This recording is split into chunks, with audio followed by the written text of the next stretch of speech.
Long before the golden light of the Erd tree stretched across the hillsides of the lands between, the sky belonged to something older, something that did not measure time the way living things do, but simply endured beyond it. The dragons came first. They came before the grace, before the golden order, before any god thought to plant a seed of ambition in the soil of this world. And if you find this kind of journey worth returning to, consider subscribing for more journey like this, and let me know where you're watching from tonight. This is the story of Elden Ring's dragons, where they came from, what they carried, what they lost, and why the remnants of their kind still move through every corner of the world long after the age that made them has dissolved into what scholars describe as before the record.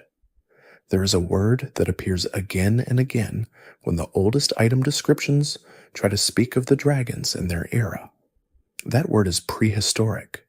It surfaces quietly in inscriptions, in the faded language of smithing stones and talisman lore, and each time it does, it carries a particular weight that is easy to pass over too quickly.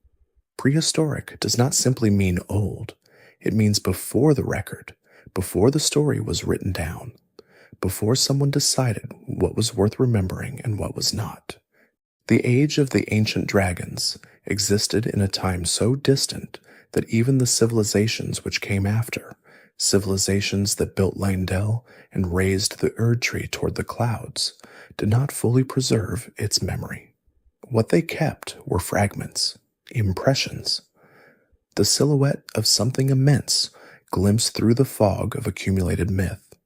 And so, when we speak about the dragons and what they were, we are always speaking at some distance, reading their history not from chronicles, but from the objects they left behind, the stones they shed, the shapes carved into shields and sigils by cultures who revered them without fully understanding them. That distance is part of what makes them so compelling. The ancient dragons did not leave explanations. They left evidence. And the evidence, once you know how to read it, tells a story of extraordinary depth and loss that stretches from before the Erd tree into the very moment a tarnished stands at the center of a crumbling place outside of time. To understand the ancient dragons, you have to begin with what made them different from the creatures that would later carry the same name. Not every dragon in the lands between is an ancient dragon. Most of the creatures that a wanderer might encounter on windswept plateaus or nested in the ruins of fallen settlements are something closer to lesser wyverns, powerful, dangerous, and recognizable by their great wings and serpentine necks, but fundamentally different from their forebears in ways that matter deeply. The ancient dragons were defined by several qualities that set them apart from all who came after. They moved on 4 legs and flew on 4 wings, a configuration that distinguished them from the dual-winged descendants who populate the present world. They wielded lightning that ran red, a crimson fire in the sky that no mortal dragon could replicate, a specific and unmistakable marking of their origin and their power. And most importantly, they were covered in scales that were not flesh or keratin or the soft armor of living things. They were covered in stone. Those stone scales are the key to almost everything that follows in this narration. They are what made the ancient dragons what they were, and understanding what those scales actually did requires following a thread of lore that winds through smithing stones and talisman descriptions, through forgotten relics and the ruined architecture of a place beyond the reach of ordinary time, until it arrives at a truth both quiet and staggering in its implications. The stone scales of the ancient dragons and twisted time. There is an item found in the lands between called the ancient dragon smithing stone. It is described as a golden gravel stone, a scale of the ancient dragon lord, and within its description, a single phrase holds the weight of the entire mystery. It reads that the stone lightly twists time. That phrase, lightly twist time, is among the most important in all of dragon lore because it explains in very direct terms what the ancient dragons actually were. If the scales of the ancient dragon lord could twist time, then those scales were not merely armor. They were a relationship with time itself, a softening of the way time moved against flesh, against life, against the inevitable wearing down that undoes all things that exist within ordinary temporal progression. The ancient dragons did not simply live for a very long time. They were, in a meaningful sense, not subject to time in the same way that everything else was. Time moved around them rather than through them. This is what distinguished them from the creatures that would inherit their name across the generations that followed the prehistoric age. The dragons that walk the lands between in the present, the ones that roost in the red lands of Caelid, or curl around ruins in Limgrave, or nest on the icy heights of the mountaintops of the giants, are described in certain item descriptions as paltry, as mortal. These are not insults invented after the fact. They are the actual language of the lore, present in descriptions that draw a clear and deliberate distinction between the ancient line and its descendants. The ancient dragons were immortal. Their descendants are not, and the difference between them, the specific mechanism of that difference, is the stone. When the younger dragons were born from their ancient kin, something changed in the inheritance. The stone scales did not pass forward. What passed forward instead were the biological traits, the winged form, the serpentine power, the deep ancient memory held in the blood of the lineage. But the gravelstone scales, those small and time-bending fragments of living rock, were left behind. The stone did not transfer. Those scales can still be found scattered across the lands between in the present age.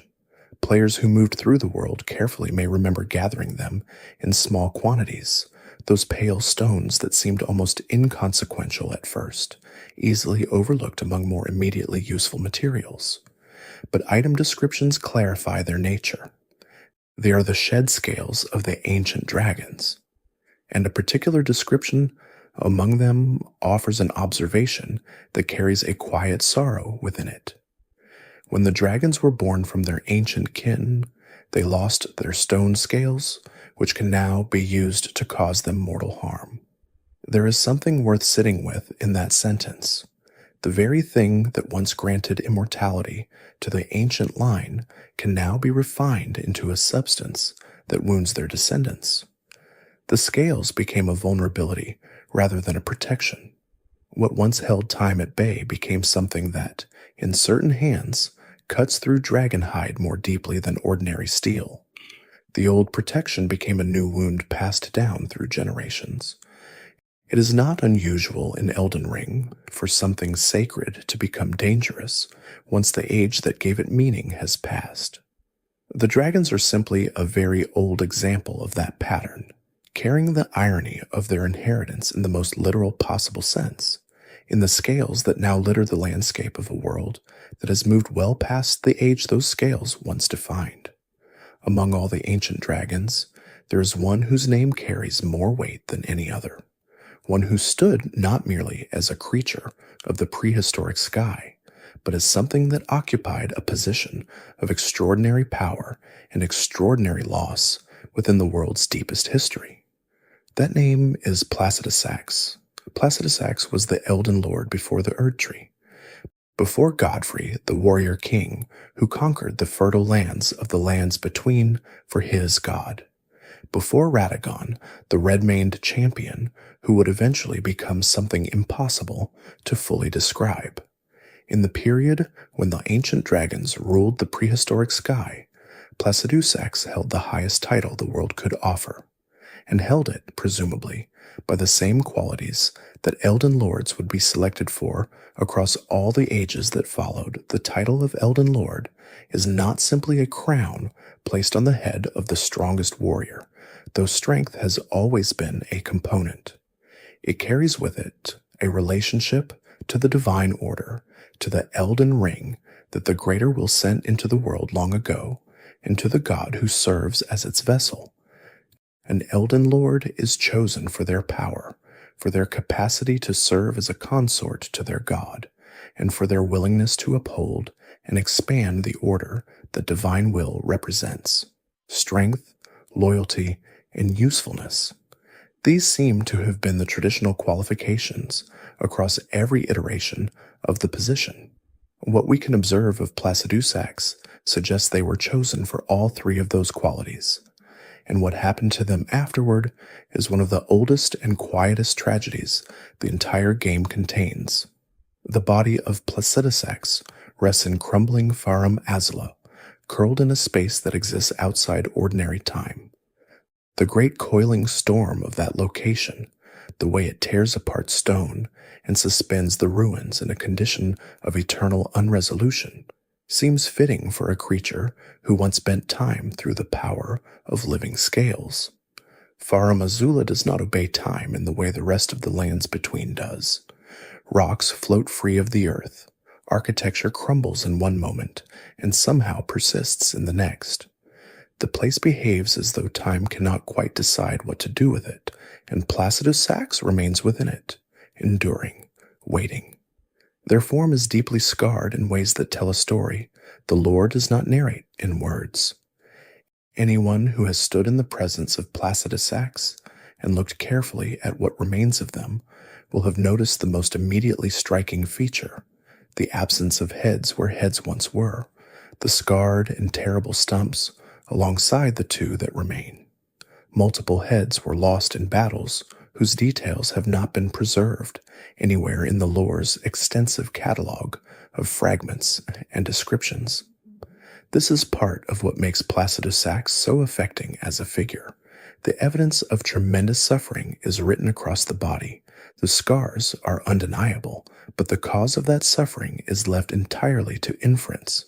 What battles were significant enough to claim the heads of an ancient dragon lord? What enemies, in the prehistoric age, or in the long waiting since, could do that to a being whose stone scales twisted time? The lore does not answer. It only shows the result and leaves the question present in the space around what is shown. What the lore does answer, quietly and with great care, is what Placidusax is still doing in that space beyond time. Their remembrance, obtained after an encounter with them, states that they wait for a god who will never return. The god that chose Placidusax as Elden Lord departed, left without explanation, and Placidusax remained in the space beyond time, sustained by their ancient nature, holding still against the current of history that moved relentlessly forward around them, waiting for a return that the lore confirms will never come. The relationship between Placidusax and their god is one of the most poignant gaps in everything the game presents. We do not know the name of this god. We do not know what they look like, what order they represented, or why they chose to leave the world they had helped create. The departure is simply a fact embedded in the remembrance, present and unexplained, like a door that stands closed at the end of a corridor that no one has walked in an unimaginable length of time. What we can do is look at the Elden Lords who came after and use their experiences to understand what the relationship between a god and their chosen lord typically involved. Godfrey the first Elden Lord was chosen by Marika for his strength and his extraordinary usefulness as a conqueror. He built her order through the systematic defeat of her enemies, sired the golden lineage that gave her demigod children their particular character, and was then exiled once his purpose in that form had been served. Radagon was similarly chosen for his power and for the demigod children he could provide, and was eventually joined to Marika in a way that collapsed the distance between consort and god entirely. Both Godfrey and Radagon were eventually set aside or transformed by the demands of the divine will they served. Their usefulness defined their position, and the end of their usefulness redefined it.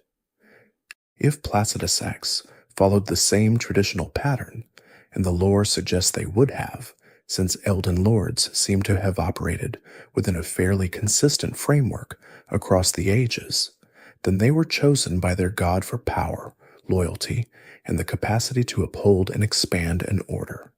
And then, Unlike Godfrey, who was at least given the clarity of exile and continued to exist in the world with that knowledge, Placidusax was not discarded or sent away. Their god simply left, simply ceased to return, and the great Dragon Lord was left in a position more painful than exile, more ambiguous than defeat.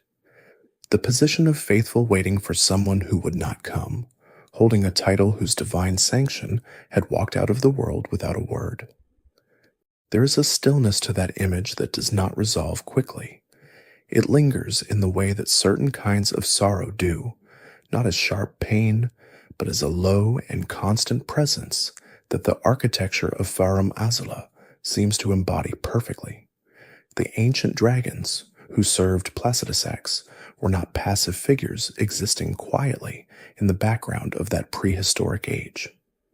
They were deeply, actively loyal in ways that shaped the symbolism of civilizations they never inhabited. Multiple item descriptions record the same essential fact in slightly different ways, but the substance is always consistent.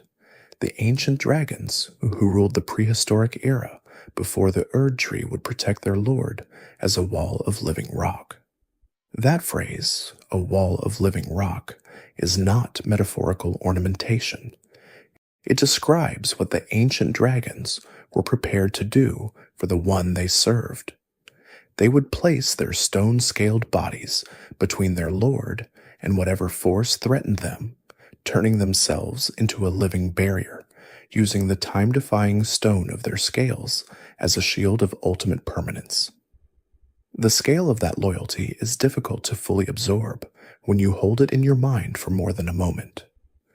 Consider what it actually means. The ancient dragons were among the most powerful beings in the world. Their immortality was not metaphorical, but literal, a function of stone scales that bent time around the flesh they covered. They could endure things that would destroy almost anything else, and yet their choice, when their lord was threatened, was to use that extraordinary capacity not for their own preservation, but as a sacrifice, to become literally a wall, to interpose their enduring bodies between danger and the one they served. And because of this history, because this act of collective sacrifice actually happened in the prehistoric world, the shape of the dragon came to carry a particular symbolic meaning in the cultures that followed. Shields bear dragon motifs throughout the lands between. Talismans tied to damage reduction carry draconic imagery of various kinds. The association between dragon form and protection was not invented by an artist working in an aesthetic tradition. It grew directly from the actual behavior of the ancient dragons in the age before memory. They protected, fiercely and completely, and with their bodies and their enduring lives. When you see a dragon carved into a shield in the lands between, you are seeing the echo of something real, a genuine act of collective sacrifice that happened so long ago that no one living could verify it, but that embedded itself so deeply into the cultural memory of the world that it survived into iconography long after the creatures themselves had either perished or changed beyond easy recognition. Not all of the ancient dragons perished in or immediately after the prehistoric age. Some can be found buried in the rocks and ruins of Farum Azula, their enormous forms caught in the crumbling architecture of a place that time forgot. They rest there in a kind of suspension, neither fully absent nor fully present, preserved in the same way that everything in Farum Azula is preserved, not by careful intention, not by the active care of those who value what they hold, but by the unusual behavior of time in that particular place. Others passed their inheritance forwards. They became the ancestors of the dragons that now populate the lands between, creatures who retained the power and the ancient memory in their blood, but lost the stone scales that had made their forebears something beyond the reach of ordinary mortality. These descendants adapted to the environments they came to inhabit. They became something shaped by the world around them rather than something that stood apart from time itself. The process of that adaptation is visible in the variety of dragonkind that exists across the different regions of the present world. The ancient line was unified in its essential nature: stone scales, red lightning, 4 wings, a specific relationship to time. The mortal descendants are diversified, shaped by the particular pressures and qualities of the landscapes and circumstances they moved into when the prehistoric age ended. In the high frozen places above the clouds, the ice dragons carry the cold of that altitude in their breath and in their aspect. Their association with frost is not incidental. It is the mark of generations spent in a particular environment, inheriting something of that environment's essential quality. The glintstone dragons that cluster in regions of magical concentration absorbed something of that arcane energy into their nature, their bodies carrying the blue shimmer of sorcerous power, their hunger turning toward those who wielded magic. They are adapted to their environment in ways that go beyond the merely physical. The rot-touched dragon X6 in Caelid presents perhaps the most extreme example of this adaptive inheritance. The scarlet rot that has devastated Caelid is one of the most destructive forces in the current world, capable of consuming almost everything it encounters. X6 endured it, not because the rot could not affect them, but because their hatred of something or someone the lore does not fully specify was strong enough to refuse dissolution. They continued, rotting and burning and still present, a monument to the specific quality of draconic endurance, even in the diminished mortal form. Each of these creatures is a variation on the same original template, shaped by the particular pressures of the world they occupied. They are echoes of the ancient form, carrying its power in a diminished and mortal key, each one a different answer to the question of what the ancient dragon's descendants became when they were left to make their own way in a world the Erdtree had claimed. Greyall is the name that carries the weight of all the mortal dragons together.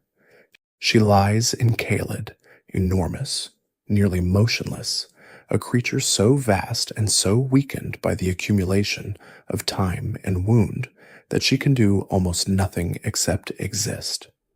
Around her, her offspring gather in the protective formation that the ancient pattern of loyalty seems to have inscribed into the behavior of all dragonkind.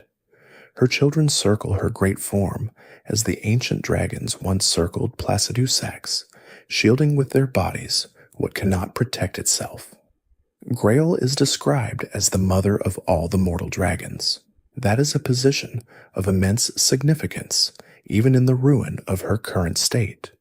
She is the origin point of an entire living lineage, the one from whom the present generation of dragons ultimately descends in the most direct and unmediated sense. Her scale, if you obtain it, carries the designation of Ancient Dragon's Scale, a reminder that even in her diminished and suffering condition, she carries the mark of the older line. She is not simply a mortal dragon of the present age. She is the living bridge between what the ancient dragons were and what their mortal descendants have become.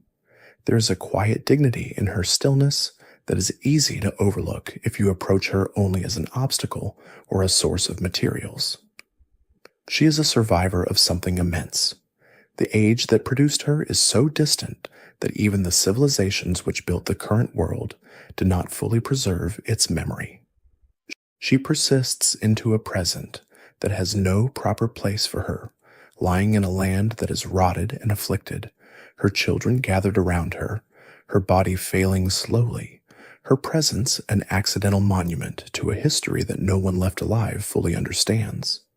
What happened to her specifically, what reduced the mother of all mortal dragons to this state of vast and helpless stillness, is not explained in the lore with any completeness. The wounds she bears, the condition she inhabits, these are presented as facts rather than events with traceable causes. She is there. She endures. Her children protect her.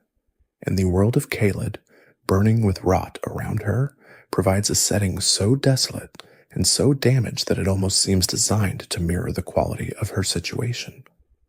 Between the ancient era and the establishment of the Erd Tree, there was a period when dragons and humans existed in something closer to shared space than either pure conflict or pure separation. The lore does not suggest that the relationship between dragonkind and humanity was ever simple or peaceful across the board. There were wars. There were defeats on both sides of various encounters. There were the dragon knights who pursued the ancient line and the deeply complicated relationships that formed between those knights and the dragons they sought. But there was also something more complicated than pure opposition. The dragon cult of Leyndell preserved the reverence for the ancient dragons within the institutions of a civilization that had officially moved on from them. Within the hierarchy of the capital, there existed knights and clergy dedicated to the ancient draconic order, maintaining practices that honored the power and the legacy of the creatures that had ruled before the Erd Tree cast its golden light across everything. What the dragon cult recognized was something that the official Golden Order preferred not to dwell on too carefully. The ancient dragons had been here first. Their era preceded the current age. The power they represented was not a power that could simply be declared obsolete by the arrival of a new god and a new order. It was a foundational power embedded in the nature of the world itself, predating the grace and the Elden Ring and everything that had been built on top of them. The dragon cult's existence within Leyndell is evidence that this awareness survived into the Golden Age, that people remembered, or at the very least intuited, that the story of the world began with something older than the order they served, that the ancient dragons were not simply relics or curiosities, but representatives of a genuine prior dispensation, one that had shaped the very symbolic vocabulary through which the present world understood protection and power and loyalty. Dragon communion is one of the stranger and more affecting practices that the lore of Elden Ring describes in any detail. To commune with a dragon, in the specific ritual sense that the lore records, involved an act of consumption that was also an act of transformation. The hearts of dragons, consumed at specific sites of power, did not simply provide nutrition or even simply provide strength. They transferred something of the dragon's nature into the body of the one who received them. The dragon communion sites scattered across the lands between carry a particular atmosphere that distinguishes them from the open skies and windswept heights where dragons are typically encountered. They feel enclosed, deliberate, so weighted with the memory of serious purpose. The stone dragons at these sites, great stone effigies that somehow retain something of the living quality, are not merely decorative. They are functional participants in the ritual, the specific medium through which the communion takes place. What was received through this practice was real power of a specific and recognizable kind. Incantations of draconic nature, the ability to exhale cold that freezes and clings, to breathe rot that spreads beyond the initial contact, to call down lightning in forms that echo the ancient dragon's red fire. These capabilities were not simply learned through study or practice in the way that ordinary sorceries are acquired. They were received through a process of ingestion and transformation. The practitioner took something of the dragon into themselves and was genuinely changed by it. The transformation was not without cost, and the lore suggests it was not a process that moved cleanly in both directions. Those who communed deeply enough developed physical signs of their draconic connection, scales growing across the skin, changes in aspect and feature that accumulated with repeated practice. You could become more draconic through communion. Whether you could become less so is a question the lore does not reassuringly answer. The Dragon Communion Church maintained these practices within a specific institutional framework, preserving the rituals and the knowledge and the connection to the ancient draconic power, even as the Golden Order of the Erd Tree came to dominate the official religious life of the lands between. The church and the cult represented different aspects of the same fundamental recognition that the power of the ancient dragons was real, was ongoing, and was worth maintaining connection to, even in an age that had officially superseded the age that produced it. Fortisax is one of the names that surfaces most memorably and most movingly in the lore surrounding the ancient dragons and their relationship with the mortal world. He was an ancient dragon of extraordinary power, not simply a descendant of the ancient line, but a member of it, one of the great and stone-scaled beings of the prehistoric era who had survived into the age of the Erd Tree. And he formed a bond with Godwin the Golden that the lore describes with a warmth unusual for Elden Ring's typically restrained emotional register. Godwin was the first child of Marika and Godfrey. He was renowned throughout the lands between for his strength and for a quality the lore emphasizes with particular care, his magnanimity, his consistent willingness to treat those he defeated with grace rather than contempt. When Godwin confronted Fortisax in combat and defeated him, he did not destroy the ancient dragon. He offered friendship instead. This decision, to offer friendship to a defeated enemy of extraordinary power, tells us something important about Godwin that the broader tragedy of his fate sometimes obscures. He was not simply a powerful warrior. He was someone capable of recognizing worth in an adversary and responding to that recognition with generosity rather than violence. He looked at Fortisax after defeating him and saw someone worth knowing. And Fortisax, who by virtue of his ancient nature had endured longer than almost anything else remaining in the world, accepted. The two formed an oath of friendship that the lore describes with a particularity and tenderness that stands out clearly against the broader canvas of the game's tragic and violent history. They were oath sworn, bound to one another in a formal way that carried genuine mutual regard and genuine consequence. When Godwin was murdered, assassinated by the Black Knives in the Night of Black Knives, the event that set the shattering of the Elden Ring into motion, Fortisax could not release that oath. He descended into the depths where Godwin's corrupted form had sunk into the roots of the Erd Tree, attempting to fight the death that was consuming his friend. The effort failed in its stated purpose. The corruption could not be stopped. But the nature of that attempt, the willingness to descend into a place of corruption and danger for the sake of an oath, speaks to a loyalty and an emotional depth that the lore of the ancient dragons consistently demonstrates in different ways. Fortisax was willing to sacrifice himself for a bond of friendship with a mortal. He went to terrible places for it. He is still there, caught in the rot of what the depths became.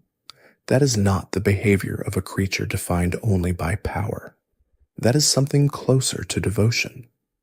Lancax is the ancient dragon whose story bends in a direction different from the others, toward a particular kind of connection that reveals something about draconic nature that the broader lore only hints at.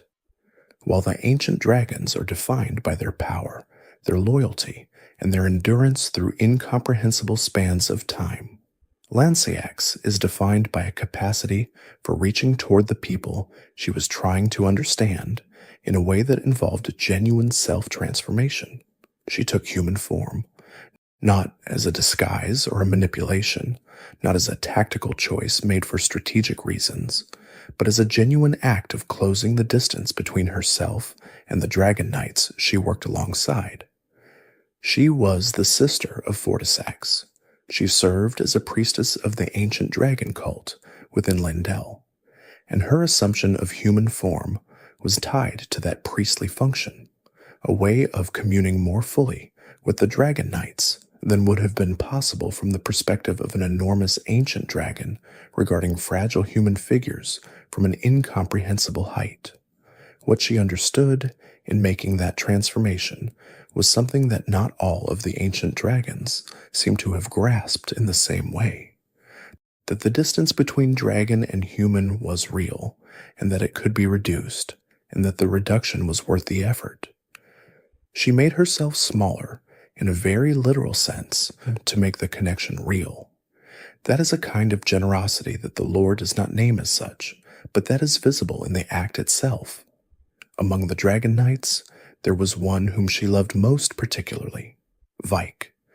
The dragon bolt blessing describes in direct terms that only those loved by dragons can survive the ordeal of cladding their body in lightning. Vik survived it.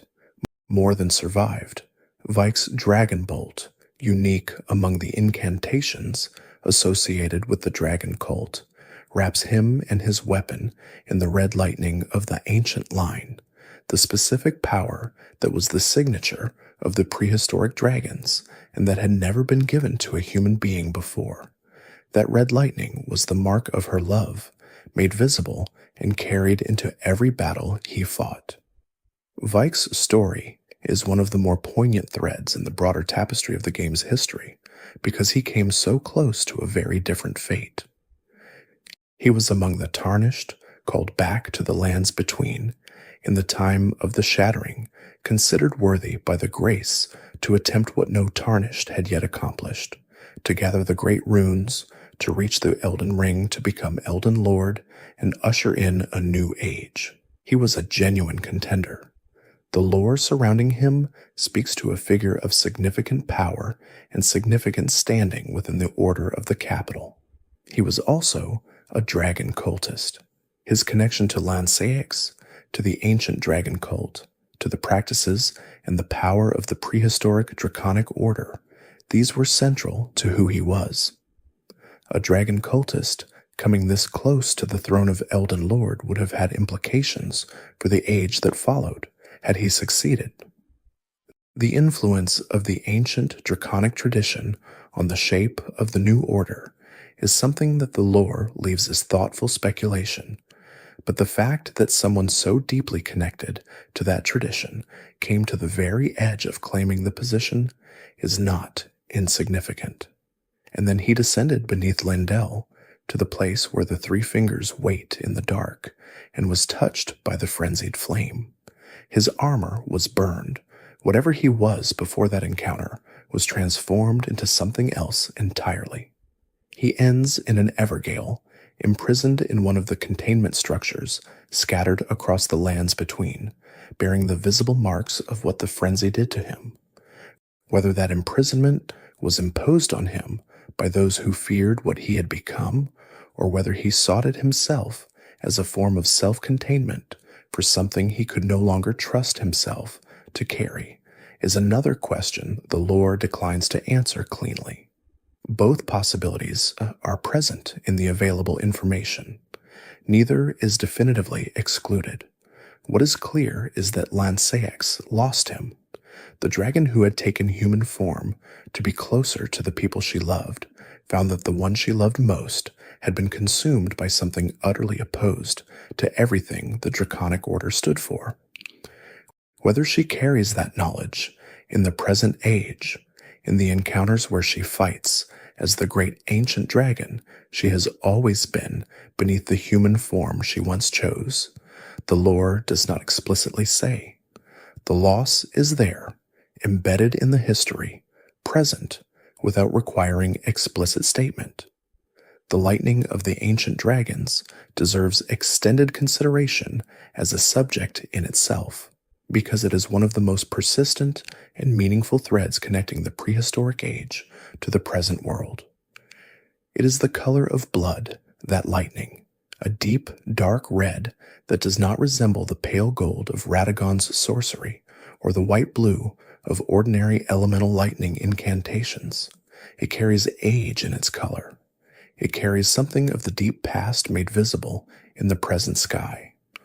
The most ancient descriptions of the dragons tie this red lightning to their essential nature in a way that makes it more than simply a weapon. It was their signature, the unmistakable marking of their origin and their power.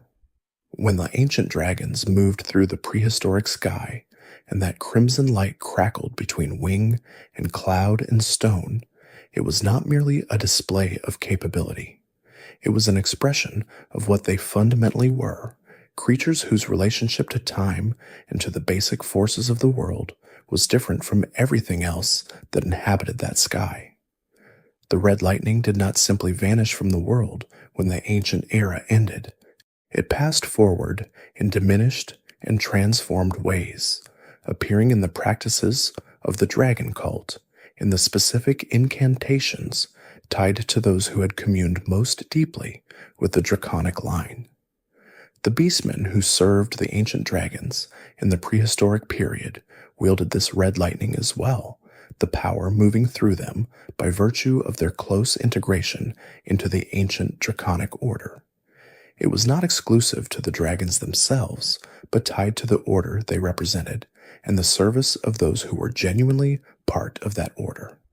What is remarkable when you trace the thread of the red lightning through everything the lore presents is how far it traveled from its origin and how much of its essential character it preserved across that travel.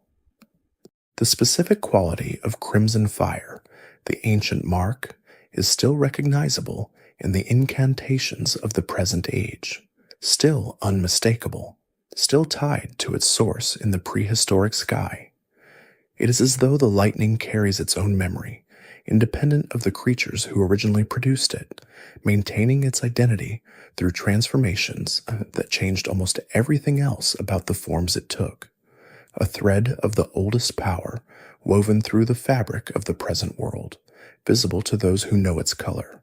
The relationship between the ancient draconic order and magical practice in the lands between is a thread that runs deeper than it first appears. The glintstone dragons, those descendants of the ancient line who absorbed arcane energy into their nature in the regions of magical concentration, represent one visible expression of this relationship. Their bodies carry the shimmer of sorcerous power. Their hunger for sorcerers is documented in the lore. They are creatures shaped by proximity to magic in ways that go beyond simple environmental adaptation. But the connection between dragonkind and magical practice is not simply a matter of environmental influence. The Old Lord's talisman, derived from Placidusax's power, extends the duration of sorceries and incantations. It interferes with the ordinary flow of time as it affects magical effects. This function is consistent with everything the lore establishes about the nature of the ancient dragon lord. If the stone scales of the ancient dragons twisted time, then a talisman derived from that power would do something similar. It extends moments. It slows the resolution of magical forces. It interferes with the movement from casting to conclusion. The talisman is a small and portable echo of the quality that made the ancient dragons what they were, transposed into a form that affects the practice of magic rather than the physical life of the being who wields it. But the mechanism is recognizably the same. Time bent lightly by the power of the ancient line, moving differently in the presence of the ancient stone than it moves everywhere else. This connection between dragon power and magical practice, between the time-bending quality of the ancient scales and the duration of sorcerous effects, suggests that the ancient dragons were not simply powerful in the physical sense. They were tied to forces that operate at the level of how reality itself is structured, at the level of how time and magical energy function in the world. Their influence was not simply the influence of large and powerful creatures. It was the influence of beings whose essential nature touched the underlying structure of everything. Crumbling Farum Azula deserves extended attention as a place, because it is not simply a location where ancient things happen to be found. It is a location that behaves according to different rules than the rest of the lands between, and those different rules are directly connected to the nature of the ancient dragons who once inhabited, and in some cases still inhabit it. time in Farum Azula does not flow the way it flows elsewhere in the world.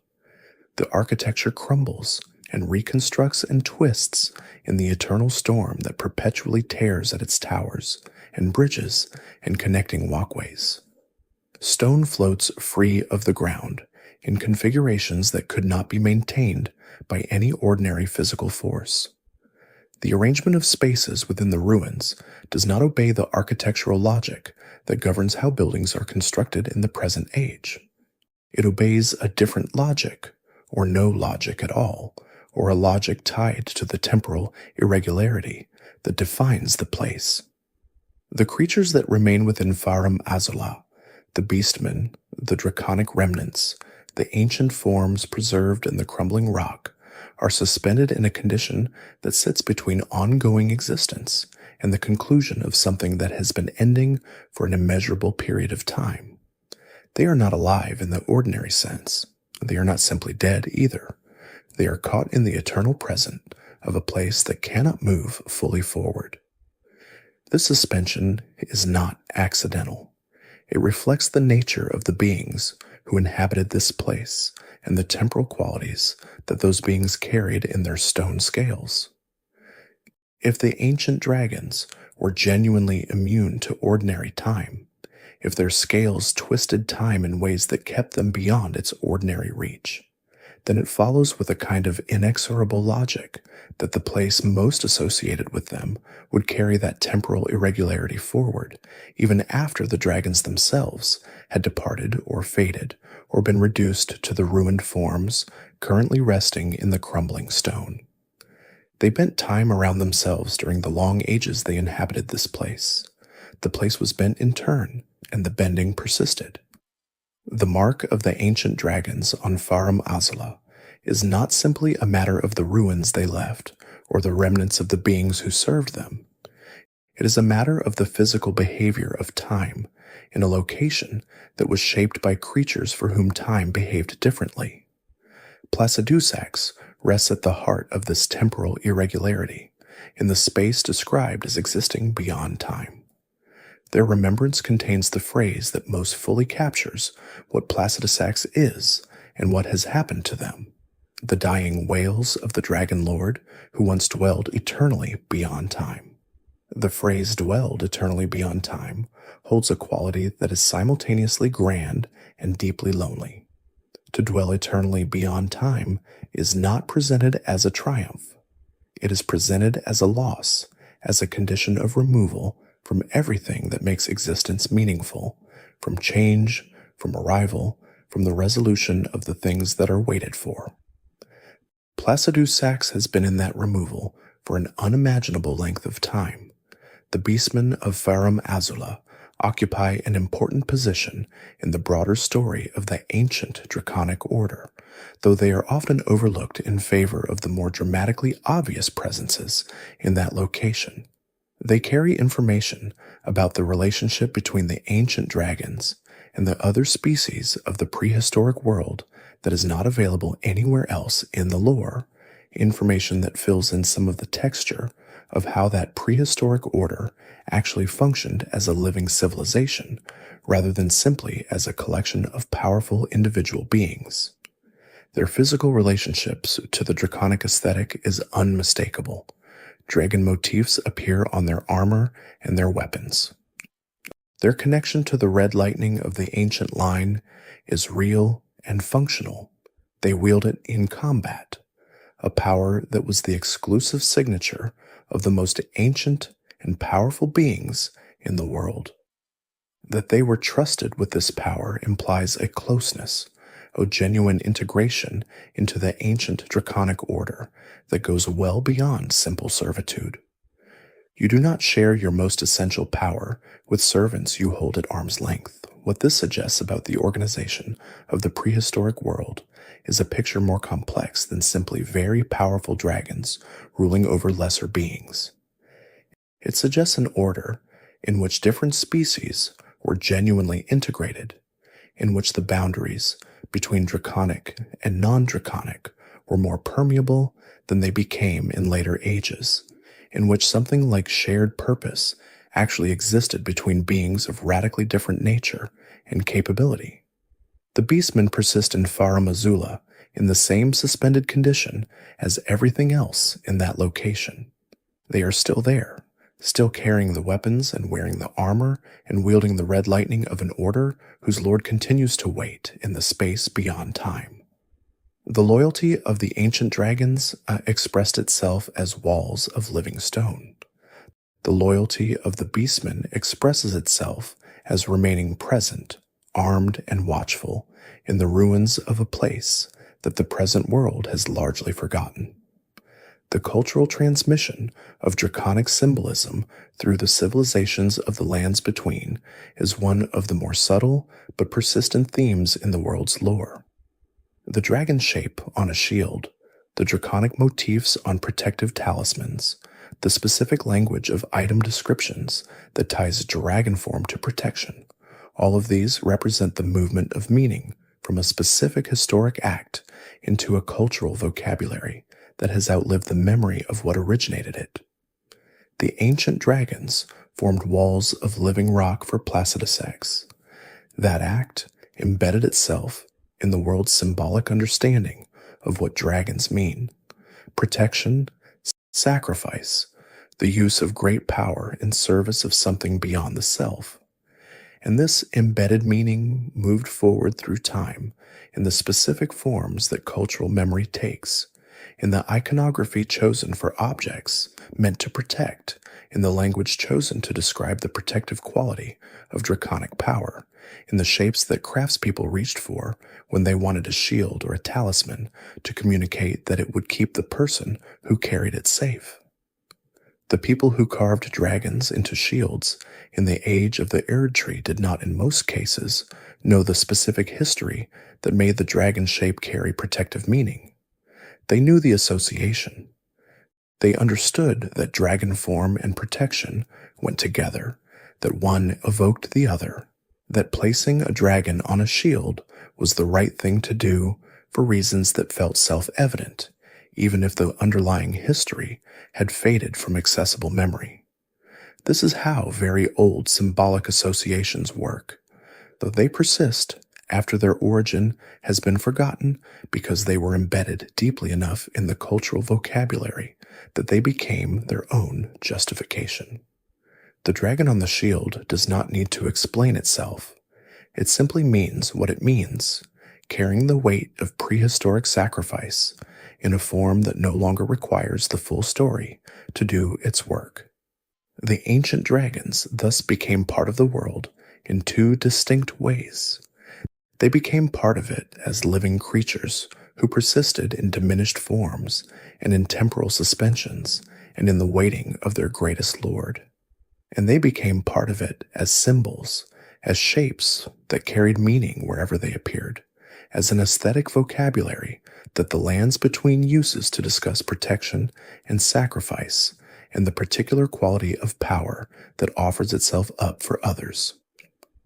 There is a passage in the broader narrative of Elden Ring where the history of the dragons and the history of the Shattering come into proximity in a way that is worth sitting with. The Night of Black Knives, the event that set the Shattering into motion, involved the theft of a fragment of the Rune of Death and its use to assassinate Godwin the Golden. Godwin, who was oath-sworn to Fortisax. Godwin, who had offered friendship to a being of the ancient line when the easier and more conventional choice would have been destruction. The assassination of Godwin did not simply kill him. The Rune of Death, in the hands of the Black Knives, operated in a specific and terrible way. It killed only his soul, leaving his body alive but fundamentally changed, corrupted, and growing in the roots of the Erdtree in a way that would eventually threaten the foundations of everything built above it. This was not an ordinary death. It was something new and something deeply wrong, something that violated the established order of dying in ways that had no precedent. Fortisax went into that situation knowing, presumably, that the chances of meaningful intervention were not good. The power that had been used against Godwin was the power of death itself, a fundamental force of the world that even the ancient dragon lord's stone scales could not simply twist away. But the oath was the oath, the friendship was the friendship, and Fortisax went. What this moment reveals about the ancient dragons is something that the broader characterization of them as creatures of prehistoric power and incomprehensible endurance can sometimes obscure. They were beings capable of acting in ways that made no strategic sense, no tactical sense, no sense in terms of self-preservation or rational calculation. They were capable of choosing loyalty over survival, of choosing the fulfillment of a bond over the continuation of the self that formed the bond. That is the capacity for love expressed in its most difficult form. As we move through the later portions of this narration, it is worth pausing on the specific texture of what was lost when the prehistoric age of the dragons ended and the age of the Erd Tree began. Not simply in terms of specific powers or capabilities, but in terms of a particular way of existing in the world that the ancient dragons represented and that their descendants only partially preserved. The ancient dragons were immortal, not through divine grace, not through access to a system of renewal provided by an external god, but through the inherent nature of what they were. The stone scales that were part of their biology twisted time in ways that kept them beyond ordinary mortality. This was an internal quality, not a bestowed one. It was something they carried in themselves rather than something granted to them from outside. This distinction matters because it means the ancient dragon's endurance was genuinely their own. They did not persist because a god chose to sustain them.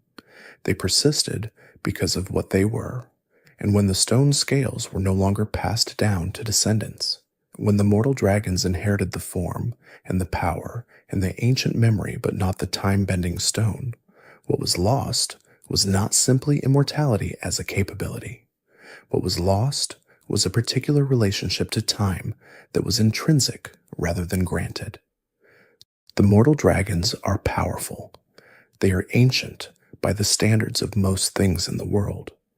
Some of them carry the designation of ancient dragon, even in the mortal form, suggesting a lineage deep enough to retain the older name. But they exist within time in a way that their predecessors did not. They age. They can be killed. They are subject to the rot and the cold and the ordinary pressures that destroy things over long enough periods. The ancient dragons were not subject to those pressures, and the transition from that condition to the mortal form represents one of the most fundamental changes in the history of dragonkind, a change that happened in the process of transmission from one generation to the next, gradually, silently, without a recorded moment of rupture. The Dragon Knight tradition represents one of the most sustained and interesting forms of human engagement with the draconic world that the lore describes. The Dragon Knights were not simply warriors who hunted dragons. They were practitioners of a specific discipline, trained in the arts of fighting and communion, and in the specific relationship with draconic power that allowed them to carry something of the ancient line forward in their own practice. The armor and weapons of the Dragon Knights carry draconic imagery in ways that go beyond simple aesthetics. The Dragon Knight aesthetic is a statement of affiliation, a declaration of connection to the ancient order that preceded the Golden Age. Within the dragon cult of Lindell, the Dragon Knights occupied a position that was simultaneously within the official institutional structure of the capital and connected to a tradition that predated that structure by an immeasurable span of time. The red lightning that Vik carried, the specific gift of Lancax's love, distinguished him, even among the Dragon Knights, as someone who had achieved a depth of connection to the ancient draconic power that most practitioners could not reach.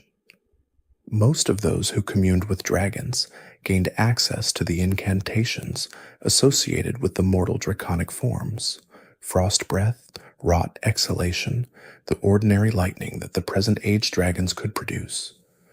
What Vik carried was something older, tied directly to the ancient line through the specific relationship with an ancient dragon who chose to love him. The dragon knights who made their way to Farum Azula, those who found the means to ascend to the great storm-racked ruins by methods connected to their devotion to the draconic order, wore helmets crested with dragon forms that carried their own layer of meaning. The description of those helmets speaks to a practice of seeking the place that the ancient dragons inhabited, moving toward the presence of the ancient order, rather than simply honoring it at a comfortable distance. They wanted to be where the ancient things were. That desire to move toward the ancient, rather than simply revere it from afar, is perhaps the most characteristically human element in the entire story of the dragon cult. The dragons loved with depth and loyalty. The humans who revered them sought proximity with a kind of yearning that the lore captures without needing to name it directly. The remembrance of the Dragon Lord, obtained after the encounter with Placidusax in the space beyond time, contains a description that functions almost as an epitaph for everything the ancient draconic order represented. The dying wails of the Dragon Lord who once dwelled eternally beyond time. Each word of that description does specific work, so dying wails. Not the memory of a death that has already concluded, but a process still ongoing. The long dissolution of something that could not simply end quickly, that continues because the ending has been stretched across a time frame that ordinary mortality cannot encompass. Dragon Lord, the title that connects Placidusax to the specific role they played in the prehistoric order. Not simply an ancient dragon, a lord, someone who held responsibility for in connection to others, who was chosen and served and waited for something that defined the meaning of that waiting. Once dwelled. The past tense marks the most painful element. What Placidusax was has already changed, even if the body and the waiting persist. They once dwelled eternally beyond time. That eternal dwelling was what they were. It is no longer what they are. The eternally beyond time has become a dying wail, extended across the same kind of incomprehensible duration. Eternally beyond time. That phrase itself, in the remembrance of a creature still present and still capable of fighting, carries a quality of self-contradiction. To dwell eternally beyond time, and then to be described in a remembrance, to be encountered, to be fought, to be concluded, suggests that what once held is already ending, has been ending, that the eternity beyond time was something that dissolved in ways that even the stone scales and the temporal twisting could not prevent forever. The question of what the ancient draconic order believed, of what it understood about the greater will and the Elden Ring and the divine forces that shaped the world, is one that the lore approaches from the side rather than directly.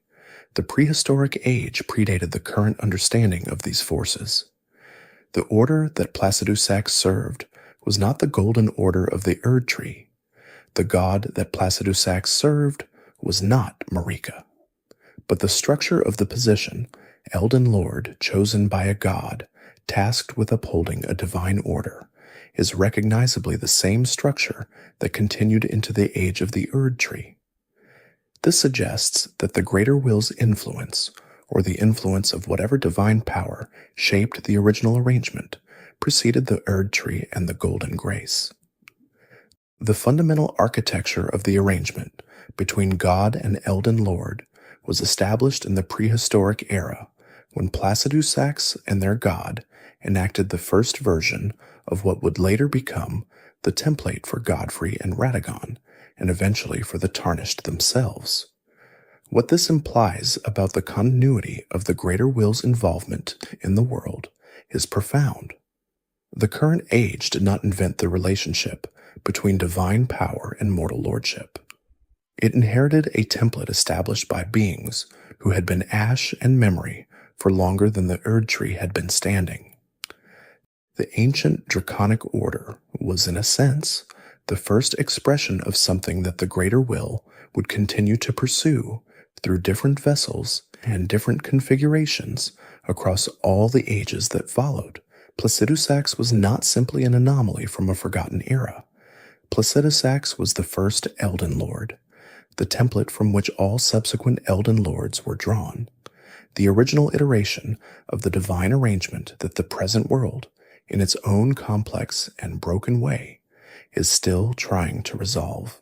One of the most remarkable qualities of the ancient dragons, visible throughout the lore in different forms, is the consistency of their capacity for loyalty.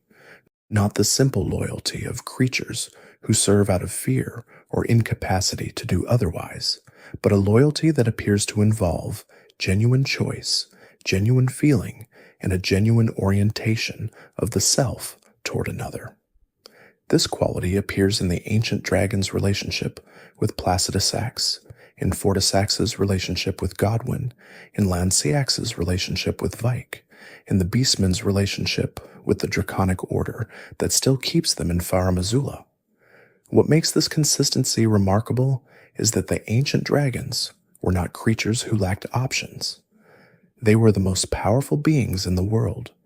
Their stone scales made them effectively immortal. They wielded the red lightning of the prehistoric sky. They had no practical need to serve anything, no physical compulsion toward the bonds they formed. Their loyalty was a choice, freely made, consistently maintained, and frequently expressed in acts that involved real sacrifice. The lore does not explain this quality. It does not provide an origin story for why the ancient dragons were the way they were. It simply shows the quality repeatedly, in different contexts and different forms, allowing it to accumulate into a picture of beings defined at their core by a capacity for deep and abiding connection. This is part of what makes the departure of Placidusax's god so devastating in retrospect. The ancient dragon lord, who would place an entire civilization's power at the disposal of a divine order, who waited across incomprehensible spans of time for a god who never returned, was not simply performing a function. They were expressing something essential about their nature, and that something essential was met, in the end, with absence. There is one more thread worth following before we allow the narration to settle toward its conclusion. It concerns the specific way that the lore of the ancient dragons is distributed across the game, not in a single dedicated location or a single dedicated quest line, but scattered across item descriptions, remembrances, environmental details, and the accounts of various NPCs and their associated equipment. This distribution is not accidental. The lore of the ancient dragons does not come together into a neat, organized narrative because the ancient dragons are not something the current age fully preserved. Their history is the history that the Golden Order classified as prehistoric, as before the record, as not quite worth formal preservation. And so the evidence of them is exactly what you would expect from something that was partially remembered and partially forgotten, present everywhere in fragments, never quite assembled into a complete picture, requiring the kind of slow and patient attention that the game rewards with increasing clarity.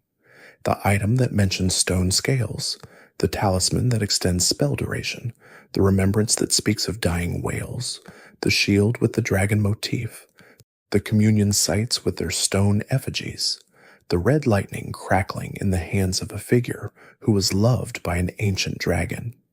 Each of these is a piece of the picture, and the picture only becomes fully visible when you hold all the pieces together. This is the game's way of honoring the nature of the history it is presenting. The ancient dragons were prehistoric, before the record. Their story is told in fragments, because that is how the stories of prehistoric things are always told.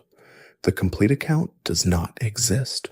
What exists is the evidence that's scattered across the world, waiting for someone to gather it slowly and thoughtfully and allow it to become the story it was always trying to tell. As the narration draws toward its end, the pacing slows in the way that endings slow, not abruptly, but gradually. the way a long river finally broadens into the quiet of a delta before it reaches the sea. There is less to add and more to simply hold. The story of Elden Ring's dragons is not a story with a clean resolution available to it. It does not conclude with the ancient order restored or with Placidusax's god returning across the incomprehensible distance that separates the present from the prehistoric world. It concludes in a state of continuation, of things persisting in diminished and transformed forms, carrying the memory of what they were into a world that has moved well past the age that gave them their fullest expression. Greyall lies in Caelid, vast and still. The mortal dragons continue their individual lives in the landscapes they have claimed. The Beastmen remain in Farum Azula, suspended in the temporal irregularity of a place defined by an elder order. Fortisax is caught somewhere in the corruption of what happened to Godwin, unable to release the oath that took him into the depths.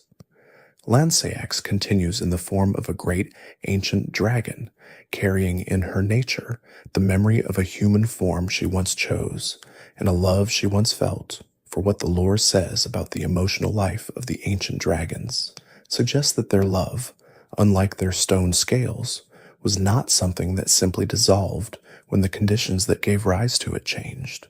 And Placidusax waits in the space beyond time, has waited through all the ages since the prehistoric era ended, will continue to wait until someone makes the descent, is carried through the temporal transition, and arrives in the storm, until the encounter concludes, until the remembrance is obtained and the dying wails are understood for what they are, not the sound of something ending quickly, but the sound of something that has been ending for a very long time, in a space where the ending itself is bent by the ancient stone that once made time move differently around the beings who carried it.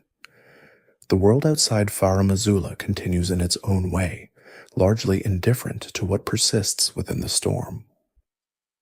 Tarnished move through the lands between, gathering grace, following the guidance of the Golden Order, or refusing it, pursuing purposes that the age of the Shattering has made possible in new and various ways. The ruins of the ancient order are scenery to most of them. Interesting, perhaps, atmospheric certainly, but not the center of what they have come to do. The story of the dragons is not the story that the current age tells about itself. It is the story that exists before and beneath and around that official story, present in fragments and symbols for those who choose to follow the thread, present in the stone scales scattered across the overworld, present in the red lightning that certain incantations still produce, present in the dragon shapes carved into protective equipment by hands that no longer knew the history that made those shapes meaningful, only that they were. What the thread reveals, if you follow it long enough and carefully enough, is a world that has been continuously shaped by beings and events that the current age did not originate and cannot fully account for. The ancient dragons thus predated the Golden Order. They predated the Erd Tree. They were present when the Greater Will first began to work its influence into the world, and they established patterns of loyalty and sacrifice and protection that sank into the world's symbolic vocabulary so deeply that nothing the subsequent ages built on top of them could fully cover them. Their stone scales twisted time. That twisting was not contained to their individual bodies. It moved outward into the world they inhabited, into the place they occupied most completely, into the cultural meanings attached to their form, into the specific quality of red lightning that still crackles in certain corners of the present world as a marker of origin and of the deep past made visible in the present sky.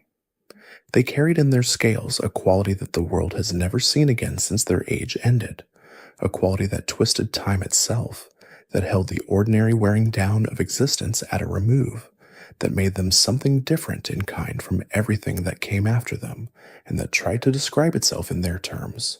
Placidusax remains in the storm. That is the most honest and the most haunting fact that the lore can offer about the greatest of them. In the space beyond time, bearing the scars of battles whose causes are lost, waiting for a god whose name is lost, wearing the title of Elden Lord from an age so ancient that the current world classified it as before history, Placidusax remains, endures, waits. The ancient dragons are not simply creatures in Elden Ring. They are the texture of an entire era, embedded in the present in ways both visible and invisible, speaking in the language of stone and lightning and carved symbolism to anyone willing to slow down long enough to listen to what that language is saying. Speaking of loyalty, of sacrifice, of a love so deep it outlasted the age that produced it, of waiting so long that the waiting itself became a kind of existence, sustained by the same ancient stone that once made time itself bend. The stone scales are everywhere if you know how to read them.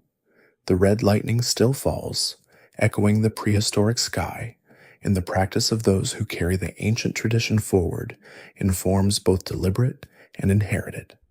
And somewhere in the crumbling architecture of a place that time forgot, in the eye of an eternal storm, a great and ancient lord is still waiting. There is a dimension of the dragon's story in Elden Ring that receives less attention than the figures of Placidusax and Fortisax and the drama of the ancient order's dissolution, but that quietly shapes the texture of the world in ways that become more visible the more carefully you look. That dimension is the way the ancient draconic era left its physical signature on the landscape of the lands between in forms that outlasted the civilization that produced them. The ruins scattered across the world are not simply aesthetic decoration. They carry information about what stood before, about what priorities shaped the building and the organization of the places that existed in earlier ages. And in certain locations, in the architecture of Farum Azula, in the specific way that stone and sky interact in places associated with the ancient dragons, the physical remnants of the prehistoric era speak in a vocabulary that the Golden Age did not invent and could not fully replace. Consider the way that Farum Azula is oriented toward the storm. The great eternal tempest that tears at the ruins is not something that simply happens to be there. It is part of the identity of the place. The ancient dragons were creatures of sky and stone, of lightning and elevation. The place they most fully inhabited is defined by a storm that has been tearing at it since before the current age existed. The storm and the ruins are not separate things. They are aspects of the same original reality, the physical environment that the ancient dragons created and that persisted after them. This relationship between the ancient dragons and the specific texture of the physical world they inhabited is one of the subtler ways the lore makes them feel genuinely prehistoric rather than simply very old. They shaped the world they lived in, and the world retained that shape even after the shapers were gone. The remembrance system in Elden Ring carries a quiet philosophical weight that is easy to overlook in the momentum of progressing through the game. Each remembrance is described as the crystallized memory of a great being, something that lingers in the world after the being's defeat, a condensed remnant of what they were. And the remembrance of the Dragon Lord is particularly interesting in how it handles the challenge of condensing Placidusax's specific situation into a small number of words. Most remembrances capture the essential quality of the figure they memorialize. The remembrance of the Elden Beast captures something of the cosmic scale of its subject. The remembrance of the Grafted captures the grotesque ambition of Godric. And the remembrance of the Dragonlord does something specific. It captures not a quality of power or a defining action, but a quality of duration and of loss, the dying wails of the Dragonlord who once dwelled eternally beyond time. The phrase does not describe what Placidusax did. It describes what Placidusax is experiencing. It describes a process, wailing, and a context the transition from eternal dwelling beyond time to whatever the present condition is. It is the most affective remembrance description in the game because it is the most focused on the inner experience of the figure it memorializes, rather than on their external characteristics or their role in the world. There is something deliberately chosen in that focus. The designers of the game could have described Placidusax in terms of their power, their ancient lineage, their role as the first Elden Lord. All of those things are true, and all of them would have made for a perfectly accurate remembrance description. Instead, they chose to describe the experience of loss, the wailing, the transition from eternal to ending. That choice says something about how the game understands Placidusax, and about how it wants us to understand them, not primarily as a creature of immense prehistoric power, but as someone who is suffering, who has been suffering for a very long time, who continues to suffer in the space beyond time, while the world that abandoned them moves forward without looking back. The ancient dragon cult's presence in the institutional structure of Leyndell represents a fascinating case study in how older religious traditions survive within official systems that have superseded them. The Golden Order of the Erd Tree was the dominant religious and political framework of the capital, and yet within that framework, there existed a cult dedicated to an order that predated the Erd Tree by an incomprehensible span of time.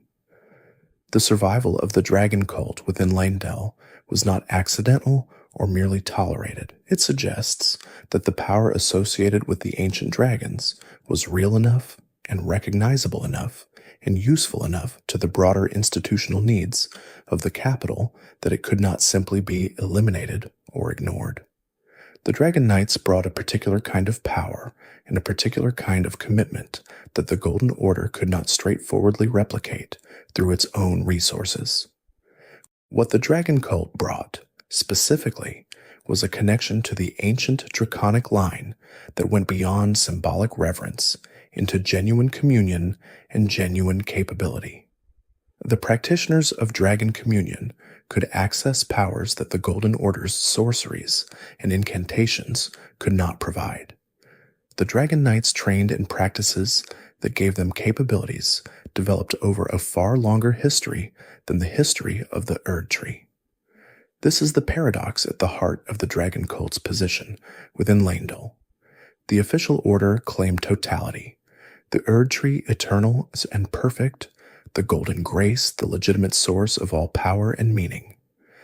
But it maintained within its walls a cult that drew on a different source of power entirely, one that predated and in some ways outstripped what the Erd Tree could offer. The cult's survival is implicit evidence that the official narrative of completeness was not quite as complete as it was officially presented. The question of why the ancient dragons lost their stone scales in the transmission to descendants is one that the lore raises implicitly without offering a definitive answer. The fact of the loss is established clearly. The mechanism of the loss is presented in a way that treats it as an observable natural fact rather than a discrete event with a specific cause. The dragons that were born from the ancient kin were born without the stone. The stone did not transfer. One way to think about this is as an entropy story, the gradual diminishment of extraordinary qualities across generations, the way that things that are exceptional in one generation become less exceptional in the next, simply by virtue of the ordinary processes of biological transmission. The stone scales represented something almost impossibly exceptional. The capacity for biology to produce that quality in the first generation did not necessarily imply the capacity to replicate it perfectly in every subsequent one. Another way to think about it is as a story about what the ancient era required in order to maintain itself. The ancient dragon's time-bending scales were not simply a biological trait that happened to be present. They were, in some sense, appropriate to an era in which such qualities could exist and be sustained. As the era changed, As the conditions that had produced the ancient order gave way to different conditions, the qualities most specifically tied to that era may have become more difficult to sustain and replicate. Whatever the mechanism, the loss of the stone scales is one of the defining facts of dragon history, the moment at which the ancient line and the mortal line diverged, the point at which the descendants became something genuinely different from their forebears, rather than simply a continuation of them. The glintstone dragons deserve more attention than they typically receive in discussions of dragon lore. They are the descendants of the ancient line who moved into regions of high magical concentration and were transformed by that proximity over generations. Their bodies carry the blue shimmer of glintstone sorcery. Their association with practitioners of magic runs deep enough that the lore describes them as having feasted on sorcerers, not simply as opportunistic predators, but as creatures with a specific orientation toward the source of magical power. On what the glintstone dragons represent, in the broader context of dragon evolution, is the most dramatic example of environmental adaptation. The ancient line was defined by stone scales and red lightning and a specific relationship to time. The glintstone dragons retain the broad category of dragon, the wing and scale and serpentine form, but they have replaced the ancient qualities with something drawn from the environment they inhabited. The stone is gone. The red lightning is gone. In their place, glintstone shimmer and a hunger for magical energy. This transformation raises an interesting question about the nature of draconic identity across the different lineages that evolved from the ancient line. Are the glintstone dragons still expressing the essential nature of what dragons are in a form appropriate to their specific circumstances? Or are they something so different from the ancient line that the shared category becomes more misleading than informative? The lore does not settle this question definitively. What it does suggest is that the draconic form is flexible enough to absorb very different environmental influences while maintaining a recognizable underlying structure. The glintstone dragons and the ice dragons and the rot-enduring Exix are all very different from one another. They are all recognizably dragons. The encounter with Lancax in the open world, where she descends from the sky in a sweeping arc of ancient power, fighting as the great dragon she has always been beneath whatever human form she once assumed, carries a particular weight when you know the history behind it. You are fighting something that once chose to be smaller, to be more human, to be closer to the people it was trying to reach. You are fighting the aftermath of a love that changed nothing and preserved nothing, because the one who was loved, most particularly, ended up consumed by the frenzied flame in a corridor below the capital. Lancax is fighting you in the world that remains after everything that mattered to her has already been decided. The love is in the past. The human form is in the past. The dragon knight she transformed herself for is imprisoned somewhere, burned and changed, carrying marks that he did not carry when she loved him. And she is what she was before all of that, a great ancient dragon, powerful and ancient, and still here, still fighting, in a world that has no good place for what she was in her best moment. There is a way of reading this encounter that strips it of context entirely, that sees only the mechanics of fighting a large dragon in a field. And there is another way of reading it that holds the whole history in mind, that understands the creature descending toward you as someone who has already lost everything that made the particular quality of their existence meaningful, and who continues anyway, because that is what the ancient dragons do. They continue, they endure, they wait, they fight. Not because the conditions that gave those acts their original meanings still obtain, but because the acts themselves are simply what they are. The specific geography of where different dragons are found in the lands between is worth considering as a piece of evidence about what the distribution of ancient power looks like in the present age. The ice dragons in the high frozen peaks, Greyall in the rotted flatlands of Caelid, the glintstone dragons in the magical concentrations, Lancax in the open landscape near the dragon cult's territory, the ancient forms preserved in Farum Azula above the clouds. Each location tells something about the relationship between the dragon found there and the environment it has claimed or been reduced to. Greyall's positions in Caelid, in a place afflicted by something utterly opposed to the living vitality that dragonkind represents, speaks to a situation of profound diminishment. She did not choose Caelid for its suitability. She is there because she is there, because whatever journey brought her to that position ended in a place that offers nothing good. The ancient forms in Farum Azula, by contrast, are in the place most intrinsically connected to their nature, a location defined by temporal irregularity, by the physical mark of beings whose relationship to time was fundamentally different from everything else. They are, in a sense, in the right place, the wrong time, or rather a time outside of ordinary times, but the right place, the place that still carries, in its very physics, the mark of what the ancient dragons were. This geographic distribution gives the dragon lore a spatial dimension that the item descriptions and remembrances alone cannot provide. The dragons are not simply a category of creature distributed randomly across the world. They are present in specific places for specific reasons, and those reasons carry information about their history, their losses, and the residual shape of the prehistoric order in the present landscape. One of the quieter implications of the ancient dragon story is what it suggests about the nature of divine abandonment in the world of Elden Ring. Gods in this world are not simply powerful entities.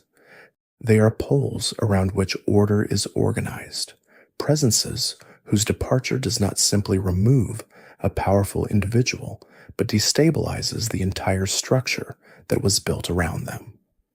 When Placidusax's god departed, the order of the prehistoric world lost its center. The ancient draconic civilization, the wall of living rock, the loyalty, the red lightning, the time-bending scales, all of that had been organized around a relationship with a specific divine presence, and that presence left. The order did not immediately collapse, because the ancient dragons were what they were, and their loyalty did not depend on the active presence of the god to sustain it. But the purpose of the order, the specific divine will that gave its existence its particular meaning, was gone. This pattern repeats in different forms across the ages that followed. Godfrey was sent away by Marika, and the order he had served was reorganized around a different configuration. Radagon was subsumed into Marika in a way that dissolved the position of Elden Lord entirely for a time. The Shattering dispersed the Elden Ring and removed the possibility of the Golden Order functioning as it had been designed to function. In each case, divine action or divine absence created a vacuum that everything organized around it struggled to fill. Placidusax's waiting is the oldest and most extreme version of this pattern. The god departed, and the order built around that god did not restructure itself around a new center, as the Golden Order restructured around Radagon and then around the possibility of a tarnished Elden Lord. It simply waited, held its form, remained in the space beyond time, organized around an absence, sustained by the time-bending qualities of the ancient scales, waiting for the presence that would restore the purpose. The relationship between the ancient dragons and the concept of sacrifice runs through almost every aspect of their story. The wall of living rock, Fortisax in the depths for his oath, Lancax taking human form to close a distance, the stone scales themselves, which once shed, become weapons against the descendants who bear the lineage those scales originated.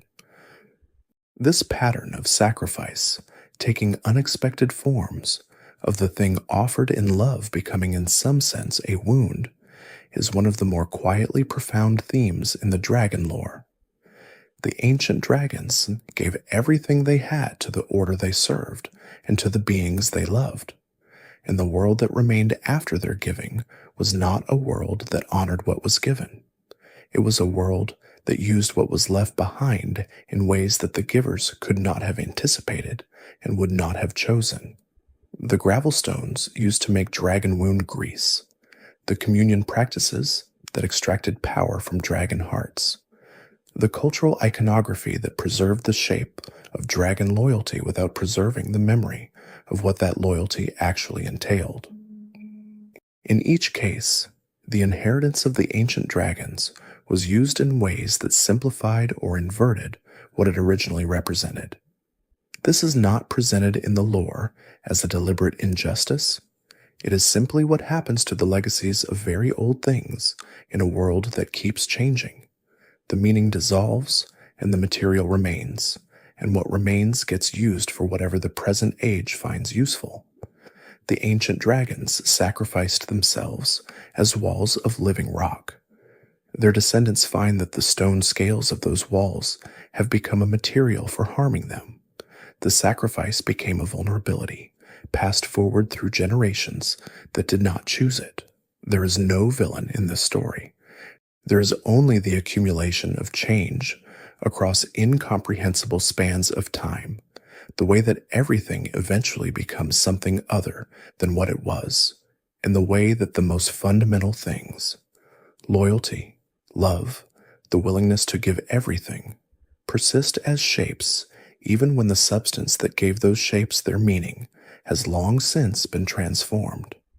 The observation that dragons can take human form, demonstrated by Lancax, suggested by the various ways that human and draconic qualities intermingle in the game's characters and their histories, raises questions about the nature of draconic identity that the lore handles with characteristic indirection.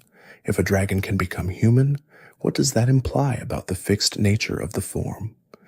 What does it say about the relationship between appearance and essence in a world where the boundaries between categories are consistently more permeable than they first appear? The answer that the lore seems to gesture toward, without stating it explicitly, is that the draconic quality is something other than the form it typically inhabits. It is something carried in the scales, in the ancient memory, in the specific orientation toward loyalty and sacrifice and endurance that the lore consistently attributes to dragonkind. Lancax could become human in form, while remaining in some more essential sense what she had always been. The human form was a costume worn by something that was always a dragon, in whatever sense that word points to something real. This is consistent with what the game shows about dragon communion, the way that taking draconic qualities into the human body changes the human in ways that go beyond simple power acquisition. The people who commune deeply enough begin to look like dragons. The draconic quality is not simply added to what they were, it begins to replace what they were, or to reveal what they were becoming, as the ancient nature asserts itself through the human form. Draconic quality and human form are, in Elden Ring, not mutually exclusive, but they are also not simply additives. They are things that transform one another when they meet, each pulling the other towards something different from what either was before the meeting. As this narration finds its way toward genuine conclusion, there is a particular quality to the silence that the dragon story leaves in its wake, a silence that is not empty but is rather dense with what has been covered and what cannot quite be fully covered, no matter how long the narration continues. The story of the ancient dragons is one of those stories that keeps revealing more the longer you sit with it, because its deepest qualities are the kind that take time to fully settle. The ancient age ended. The stone scales did not transfer. The gods departed. The orders reorganized or dissolved or remained in suspension in spaces outside of time.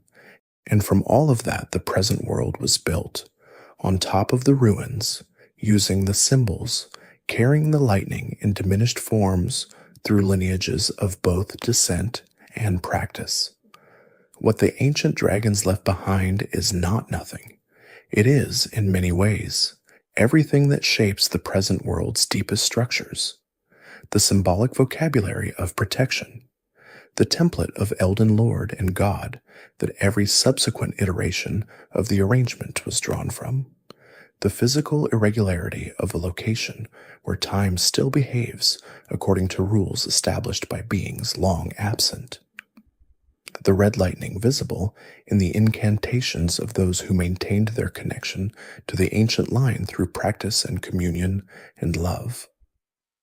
None of these things announce themselves as products of the prehistoric era. They simply exist, carrying their history quietly, available to those who know how to read the evidence that the ancient dragons left behind in everything they shaped and everything they were. The world continues to turn. The storm continues to tear at the ruins of Farum Azula. The eternal quality of that tearing, the way it has been happening for longer than the Erd tree has stood, for longer than the Golden Order has been organizing itself, for longer than most things in the present world can conceptualize, gives the location a specific weight that all the other ruins in the lands between do not quite carry. Other ruins are old. Farum Azula is prehistoric. Other ruins belong to civilizations that have ended. Farum Azula belongs to an order that is still technically present, still embodied in the great form of Placidusax, waiting in the space beyond time, still populated by the loyal beastmen who carry their draconic weapons and their draconic lightning and their draconic patience in the ruins of the place they never left. It is the most haunted location in the game, not because of the quality of its emptiness, but because of the quality of what it still contains. The waiting, the endurance, the stone scales, and the red lightning, and the ancient memory preserved in the bodies of beings who could not quite bring themselves to leave a place that defined what they were, even after the center of that place had been gone long enough that the world had forgotten what the center was. They remain. Yes, that is what the ancient dragons do. They remain. In the ruins, in the storm, in the space beyond time, in the memories held in item descriptions and talisman lore, and the specific color of lightning that certain practitioners still call down in the present age of the lands between. They remain, and the world carries them forward without knowing it does, and that is perhaps the most ancient quality that the story of the dragons leaves behind, not the specific facts of their history, which are mostly lost, but the simple, enduring, time-bending quality of remaining present long after the context that made that presence fully meaningful has dissolved into the deep past. The ancient dragons were here first. They will be here in some diminished or transformed or temporarily suspended form long after the ages that replaced them have run their own courses. That is the quality the stone scales gave them, and that the stone scales' absence from their descendants did not entirely remove. Something of the ancient endurance persisted. Something of the time-bending quality survived the loss of the stone. It persists in Placidusax, waiting. In Greyall, lying still in the rotted land. In the red lightning that still falls. In the dragon on the shield that means protection, because that is simply what dragon means. In the vocabulary of a world shaped by beings who turned themselves into walls of living rock for something they loved. The story of dragonkind in Elden Ring is also, in a sense, a story about memory, about what is remembered and what is forgotten, and about the different forms that memory takes when the thing being remembered is old enough that no living mind witnessed it firsthand. The ancient dragons are remembered in the world's lore, the way that prehistoric things are always remembered, not as a continuous narrative, but as the aggregate of small and scattered evidences that the present age carries without fully knowing why. Item descriptions are one form of that memory. When a description mentions stone scales and prehistoric eras, it is doing the work of memory on behalf of a civilization that no longer exists, preserving a fragment of what the ancient dragons were in the specific practical context of an object that needs to be described for use. The gravel stone that was a scale of an ancient dragon, the smithing stone that lightly twists time. These descriptions are acts of record-keeping performed long after the civilization they record has dissolved into fragments. The iconography of shields and talismans is another form. It is memory without words, memory encoded in shape rather than in language, carrying the association between dragon form and protection without needing to explain the history that created the association. People who made and used these objects were participating in an act of cultural transmission that they may not have recognized as such, perpetuating a meaning whose origin had faded from accessible knowledge. The practices of the dragon cult and the Dragon Communion Church are a third form, memory preserved in ritual, in the specific acts of communion and the specific prayers offered to stone dragon effigies at specific sites. Ritual memory is often the most durable kind, because it does not depend on the explicit content of what is remembered, but on the embodied habit of a practice maintained across generations. All three forms of memory are imperfect. Item descriptions capture fragments. Iconography loses the specific history behind the shapes it preserves. Ritual memory maintains the act while allowing the meaning to drift. Together, they add up to a partial, incomplete, suggestive picture of what the ancient dragons were, exactly the kind of picture that remains after something is old enough to be classified as prehistoric. The act of encountering Placidusax in Crumbling Farum Azula is, among many other things, an act of completing a circuit that began in the moment the player first picked up a gravel stone or read the description of the ancient dragon smithing stone. All the fragments of dragon lore that accumulate through the course of a playthrough, through item descriptions and talisman lore and the architecture of communion sites and the specific quality of red lightning in various encounters, resolve themselves in some sense in the space beyond time.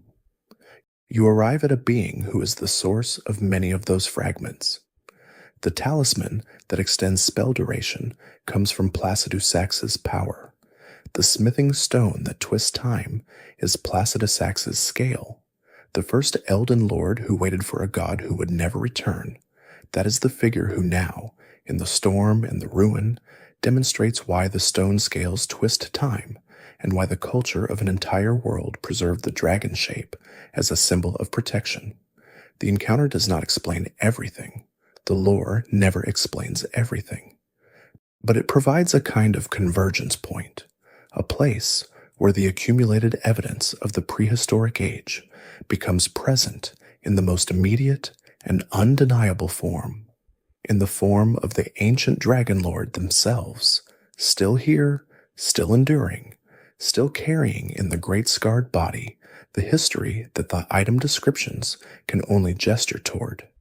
That convergence is one of the game's finest accomplishments, not just as a piece of narrative design, but as an expression of how lore works in general, how the fragments scattered through a world gradually accumulate into something that, when you finally encounter its fullest expression, feels inevitable and earned and deeply true. And then you leave. You take the remembrance. You return to the world of the present age, carrying the crystallized memory of what you encountered in the space beyond time. And Farum Azula continues. The storm continues. The ruins continue to crumble and persist and crumble again. The beastmen continue their watch. And in the deepest space of the place beyond ordinary time, the great form of Placidusax remains in the silence of what has just ended, in the ancient and enduring quiet of something that has been waiting for so long that ending itself has become just another form of the waiting. The dying wails continue, inaudible now, into the storm. The stone scales hold as they have always held, as they always will, in whatever diminished and scattered form the ancient endurance takes in the ages that keep arriving and passing and being replaced by ages that do not remember what came before them. The ancient dragons belong to the world in a way that exceeds the usual category of things that belong somewhere. They did not merely live in the lands between. They shaped the lands between, bent its physics in the specific locations they inhabited most fully, contributed to the symbolic vocabulary that the world still uses to describe protection and sacrifice and the particular kind of loyalty that offers itself up completely. They were woven into the world's fabric before the world's fabric was finished, and so the world carries them in its texture, in every shield, every talisman, every red-lit sky where something that learned from an ancient something still walks. That is what it means to be prehistoric, not forgotten exactly, carried without being named. The world keeps moving. The dragons remain. And somewhere in the quiet between one age and the next, the stone holds, the lightning carries its ancient color forward, and the waiting continues, patient, enduring, and as old as anything the world has ever known. That patience, unhurried, ancient, and real, is perhaps the most honest memorial the lands between has ever offered to the creatures who were here before it had a name. The dragons needed no monument built in their honor. They became the monument. In every gravel stone, and every crimson arc of lightning, and every carved shield dragon, and every moment of waiting that this world still performs, the ancient line persists, quiet, enduring, and far older than anyone still standing has the capacity to fully comprehend. There is a particular kind of attention that the lore of the ancient dragons rewards, not the fast attention of someone moving through a world looking for the next objective, but the slow attention of someone willing to pause at the edge of a ruin and ask what it meant before it became a ruin. The dragons have always been most fully themselves in that slower register of engagement. Their story is not a story that announces itself. It accumulates. It accretes. One item description at a time, one encounter at a time, one moment of recognition when something you read earlier suddenly illuminates something you are seeing now.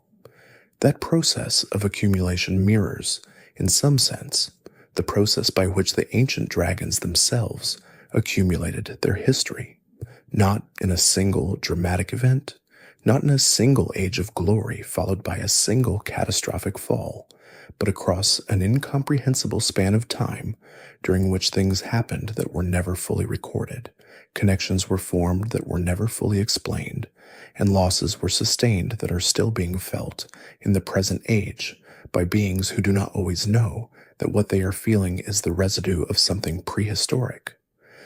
The world of Elden Ring is saturated with this kind of residue. Every location, every character, every item carries the weight of history that extends well beyond the specific events the player is directly shown. The ancient dragons are not unusual in this regard. What makes them distinctive is that their residue is among the oldest, that the layer of history they contributed to the world's texture is the bottom layer, the one beneath everything else, the one on which all the subsequent layers were laid down. When you understand that, the encounters with dragons change their quality. The ice dragon on the mountain is not simply a large creature occupying a cold place. It is a descendant of beings who were here before the cold was relevant, before the mountain had its current shape, before the civilization that built paths up that mountain existed in any form. The dragon remembers, in whatever dim biological way, very old lineages retain their memories, a world that no human or demigod or god currently present can claim to remember. That remembrance is in the blood, in the scales, in the instinct to circle the mother who lies still in the rotted land. The lore of the ancient dragons intersects with the broader history of the lands between at several specific points that reward close attention.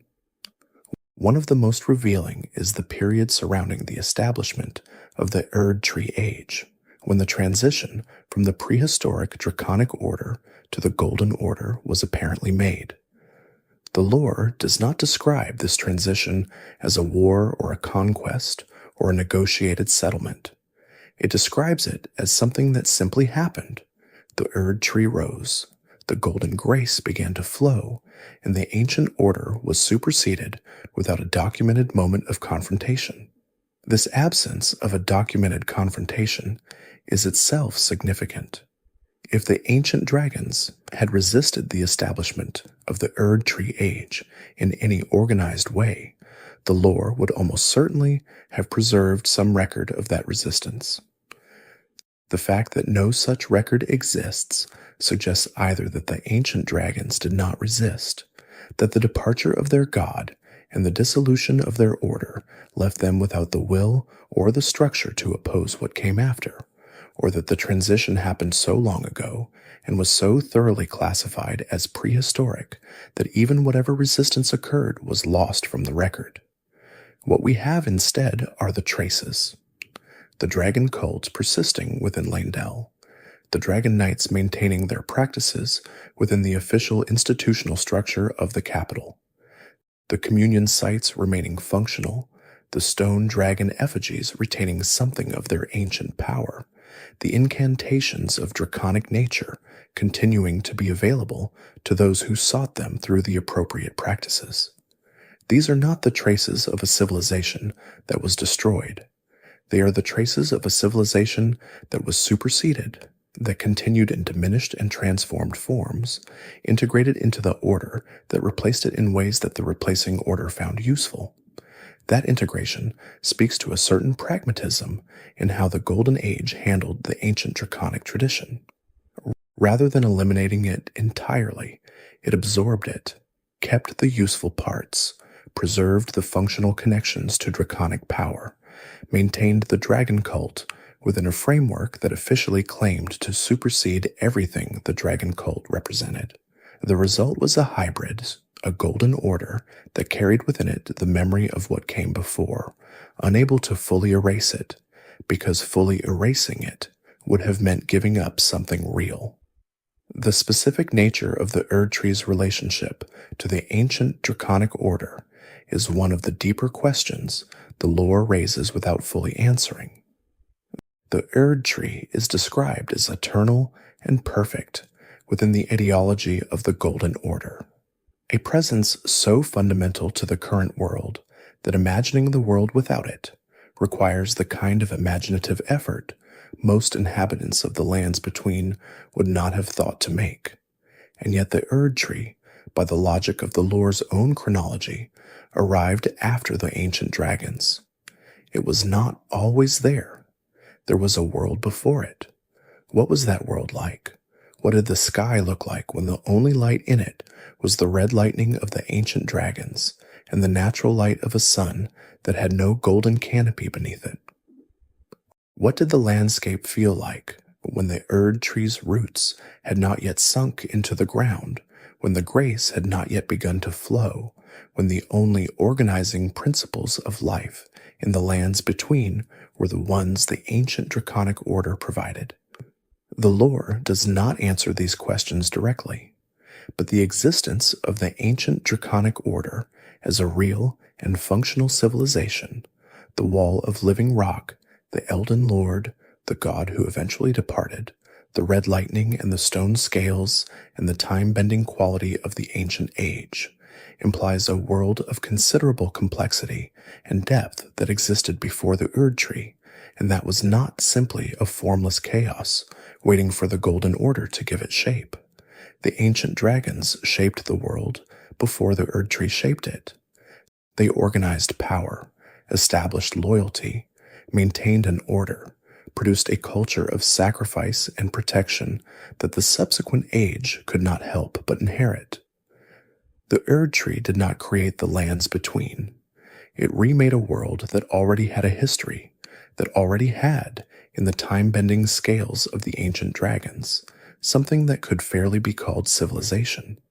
To sit with the story of Fortisax and Godwin is to sit with one of the most human moments in a game that contains many ostensibly human moments, but achieves genuine humanity only in specific, carefully chosen places. Most of the game's tragic figures are tragic in ways that are comprehensible but somewhat distant.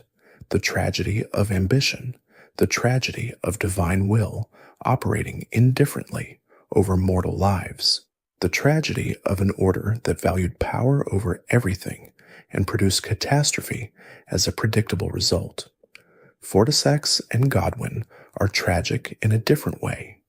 They are tragic in the way that friendships are tragic, in the specific, small, personal way that involves two beings who found something in each other that they could not find elsewhere, and who were then separated, not by any failing of their own, but by the operation of forces that their bond had no capacity to resist.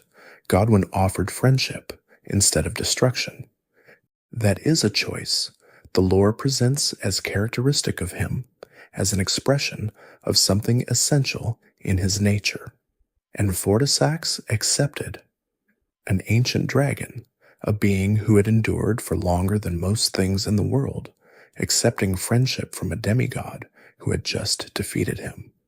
That acceptance implies that Fortisax recognized something in Godwin worth recognizing, something that warranted the kind of trust that an oath of friendship requires. What that something was, the lore does not specify. But it was enough.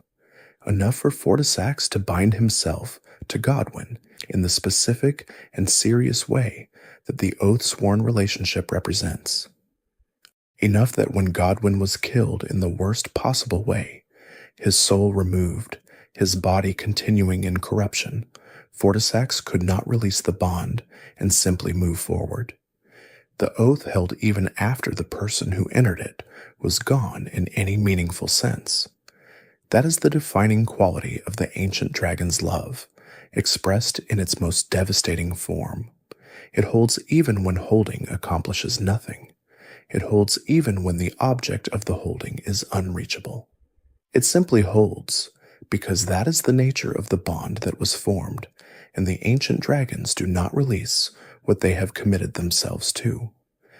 There is a question worth considering about what the ancient dragons understood about the greater will and the Elden Ring that the later civilizations may have forgotten or never known. The prehistoric era was the era when the Elden Ring first arrived in the world, when the greater will first began to establish the framework of divine authority that would define the structure of the world across all the ages that followed. The ancient dragons were present for that original establishment. They were the civilization that received the first iteration of the arrangement between a god, an Elden Ring, and an Elden Lord. What would it mean to have been present for the beginning, to have lived through the original arrival of the divine framework that everything subsequent was built on? The ancient dragons did not simply exist in a world that already had the Elden Ring. They existed through the transition into a world that had it, or at least into the world that had the first version of it, the prehistoric version that Placidusax's god brought, and that Placidusax served as lord of. This means the ancient dragons carried a kind of knowledge, or at least a kind of memory, that no subsequent civilization possessed. They knew what the world was like before the divine arrangement. They experienced the arrival of something that later ages would treat as eternal and foundational. They saw the beginning of what later ages would describe as having always been. That knowledge, if it persisted into the age of the Erd Tree in any form, would have made the dragon cult's practitioners holders of a very unusual perspective. Not simply the practitioners of an older tradition, but the inheritors of a memory of originality. The memory of having been present when the arrangement that defines the world was first put in place. The Dragon Lord Placidusax holds a specific position in the game's roster of memorable encounters that goes beyond the mechanical qualities of the fight itself. There are harder encounters in Elden Ring. There are encounters with more elaborate environmental staging. There are encounters whose narrative significance in the immediate story of the Shattering and the Tarnished's journey is more central. What Placidusax has that most other encounters do not is weight of a particular kind, the weight of something that has been waiting a very long time for whatever happens next. Most bosses in the game are defined by what they are doing in the present moment of the encounter. Fighting, protecting something, pursuing an agenda. Placidusax is defined by what they have been doing for an immeasurable period before the encounter begins. The weight of that waiting is present in the space before the fight starts, in the specific visual of the great form coiled in the storm, in the ruined architecture of the space, in the temporal quality of a location that exists outside of ordinary time. The fight that follows carries that weight through its mechanics and its aesthetic. The red lightning, the time manipulation that echoes the ancient scale's properties, the scale of the arena and the scale of the opponent. All of it communicates the same thing that the item descriptions and the remembrance communicate, that you are in the presence of something extraordinarily old, extraordinarily powerful, and extraordinarily full of a sorrow whose specific texture is the sorrow of waiting for someone who will never return. When the fight ends, that sorrow does not resolve. The remembrance crystallizes it. The dying wails persist into the remembrance text, into the item you carry out of the space beyond time, into the world of the present age where you will read that description and understand, now that you have been there, exactly what it means. The history of Dragon Communion as a practice deserves consideration from the perspective of what it says about the relationship between human ambition and draconic nature. The communion sites are places where people went to take something of the ancient power into themselves, to receive the draconic inheritance through an act of consumption and transformation. And the transformation was real. The power was real. What the practitioners received was not a simulation of draconic capability, but something genuine, drawn from the actual substance of dragonkind. What drove people to seek that transformation? The lore does not offer a single unified answer, because the motivations of individuals who pursued Dragon Communion were presumably as varied as the individuals themselves. Some sought combat power. Some sought connection to a tradition they revered. Some, perhaps, were drawn by something less articulable, by the appeal of becoming something more than what they were, of reaching across the boundary between human and draconic nature and pulling something of that ancient quality into themselves. The risk of that reaching was real. The lore makes clear that communion deep enough and repeated enough would begin to change the practitioner in ways that went beyond the acquisition of incantations. The scales, the changes in aspect, the gradual transformation from something human towards something that carried the ancient mark more visibly on its body. People who sought communion were not simply acquiring tools. They were beginning a transformation whose endpoint the lore does not describe in reassuring terms. And yet the practice persisted. The communion sites remained functional. The dragon cult maintained its institutional presence within Lendel. People continued to seek the transformation, despite knowing its costs, or perhaps without fully accounting for them, the way that people generally fail to fully account for the costs of the things they most want. That failure to fully account is itself a kind of tribute to the power of the ancient draconic nature. It was compelling enough that people were willing to risk becoming something they had not been, to let the ancient take root in them and grow in directions they could not predict or control.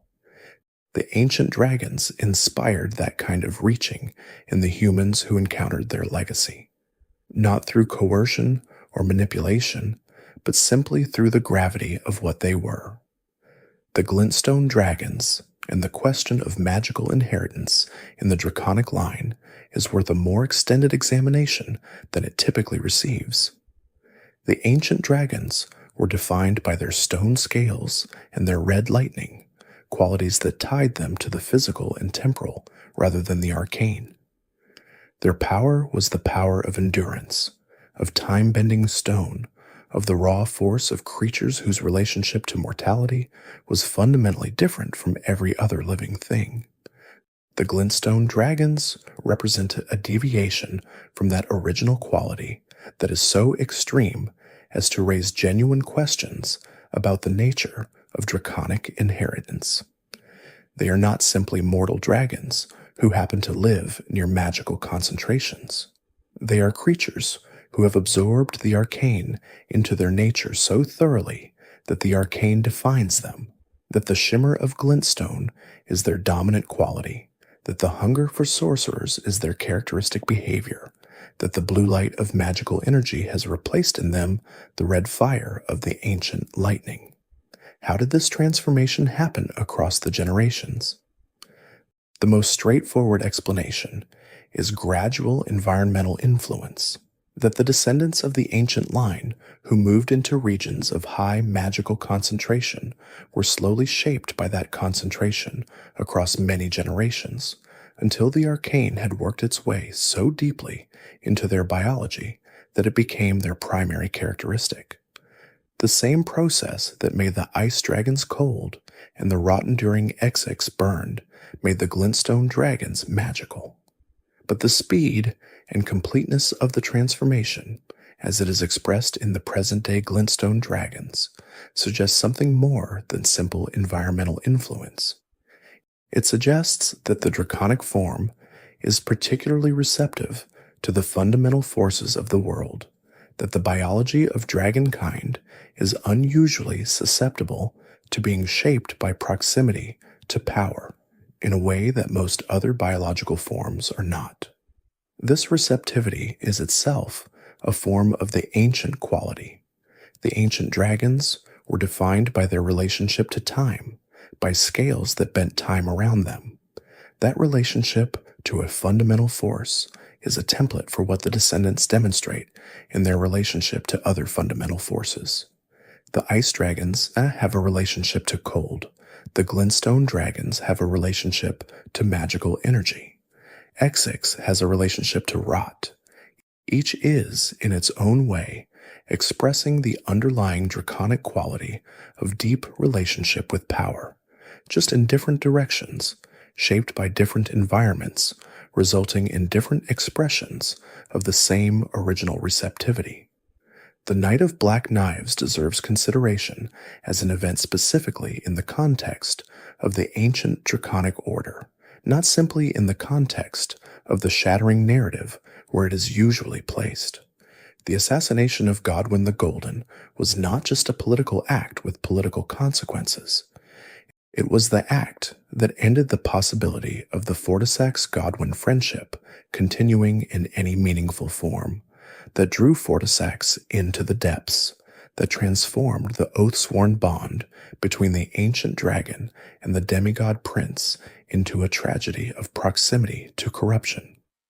The people who planned and executed the Knight of Black Knives were not, as far as the lore records, specifically targeting the ancient draconic order or trying to undermine the relationship between Fortisax and Godwin. They were acting for reasons tied to the politics of the Golden Order, to specific disputes about power and succession and the nature of the divine arrangement that Marika was trying to maintain. Godwin's death was chosen for its specific effect on the Elden Ring and the runes, on the mechanism of the divine order, rather than on the personal bonds that Godwin had formed. But the consequence for the ancient draconic order was immense. Fortisax, who had survived from the prehistoric era into the age of the Erd Tree, who had formed the only oath-sworn friendship we know of between an ancient dragon and a demigod, was drawn into the depths by the Knight of Black Knives in a way that the planners of that event presumably did not intend and may not have fully anticipated. This is how the political events of the Shattering and the personal story of the ancient dragons intersect, not through any direct engagement, between the two narratives, but through the specific, accidental collision of an ancient oath with a political assassination that was not aimed at that oath, but destroyed it anyway. The symbolism of Placidusax having multiple heads, and of multiple heads being absent from their current form, is one of the most visually striking elements of the encounter, and deserves more attention as a piece of lore than it typically receives. The scarred stumps where heads once were are not simply evidence of damage sustained in battle. They are evidence of a specific kind of damage to the most symbolically significant part of a creature, the seat of perception, of intelligence, of the capacity to face outward toward the world and engage with it. Placidusax lost heads. The form that remains is diminished not simply in terms of capability, but in terms of the number of ways in which the ancient Dragon Lord could be present in the world, could perceive it, could engage with it. The two heads that remain are what is left after multiple losses. They look out from the great scarred form into the storm of Farum Azula, and what they see is the same thing they have been seeing for an incomprehensible span of time: the crumbling ruins, the suspended stone, the eternal wind. There is something about that image that captures the specific quality of Placidusax's suffering more effectively than any descriptive prose. The lost heads represent lost capacities for engagement with a world that the remaining heads can still perceive but cannot change. The waiting is not passive acceptance. It is active endurance by a being who has lost multiple modes of being present, who continues to be present with what remains, facing outward into the storm with whatever perception the remaining heads provide. That endurance, in the face of that specific kind of diminishment, is perhaps the most accurate picture the game provides of what it actually looks like to wait for something across an incomprehensible span of time. The relationship between Crumbling Farum Azula and the concept of endings is worth sitting with as a final meditation on what that ancient draconic era represents in the broader cosmology of Elden Ring. Farum Azula is associated in the game's lore with the concept of destined death, with the end of things, with the road that leads to cessation. And yet, it is also the place where the most enduring thing in the world waits in the space beyond time. The most ancient and the most waiting coexists in the same location with the symbolism of ending. This tension is not incidental. It reflects something real about the nature of the ancient draconic order and its relationship to the concepts of time and mortality that define the rest of the world. The ancient dragons were not subject to destined death in the way that ordinary beings were. Their stone scales bent time, held mortality at a distance, kept the ending from arriving on its ordinary schedule. And yet Farum Azula, their home, is the location most associated with the ending that their nature was designed to resist. The inference the lore seems to be drawing is that the ancient dragon's resistance to destined death was not permanent, that even the most time-bending stone eventually yields to the force it was bending, that even the most enduring thing in the world has an ending that waits for it in the location where endings are most present. Placidusax waits in the space beyond time, but the space beyond time is in Farum Azula. And Farum Azula is where the road of destined death runs. The wailing that the remembrance describes as dying is not a wailing that has concluded. It has not yet concluded. But the location makes clear that the conclusion exists, is present in the same place as the waiting, and will arrive in whatever form endings take for beings who have spent their entire existence bending time around themselves. The sound of the wind in Farum Azula, the constant tearing of the storm through the crumbling architecture, the way it carries the weight of the ruined suspended stone, is one of those environmental details that the game uses to convey information that the lore cannot fully express in words, The wind sounds like something that has been blowing for a very long time. Not simply old or strong or persistent, but genuinely ancient, a wind that began in the prehistoric era and has not stopped, that has been tearing at the same stones for longer than most things in the world have existed. To hear that wind is to hear the sound of the ancient age still happening, not as a memory or a representation, but as an ongoing physical process that began with the ancient dragons, and that continues because the temporal irregularity they created in this place has not resolved. The storm is not a metaphor for the persistence of the ancient order.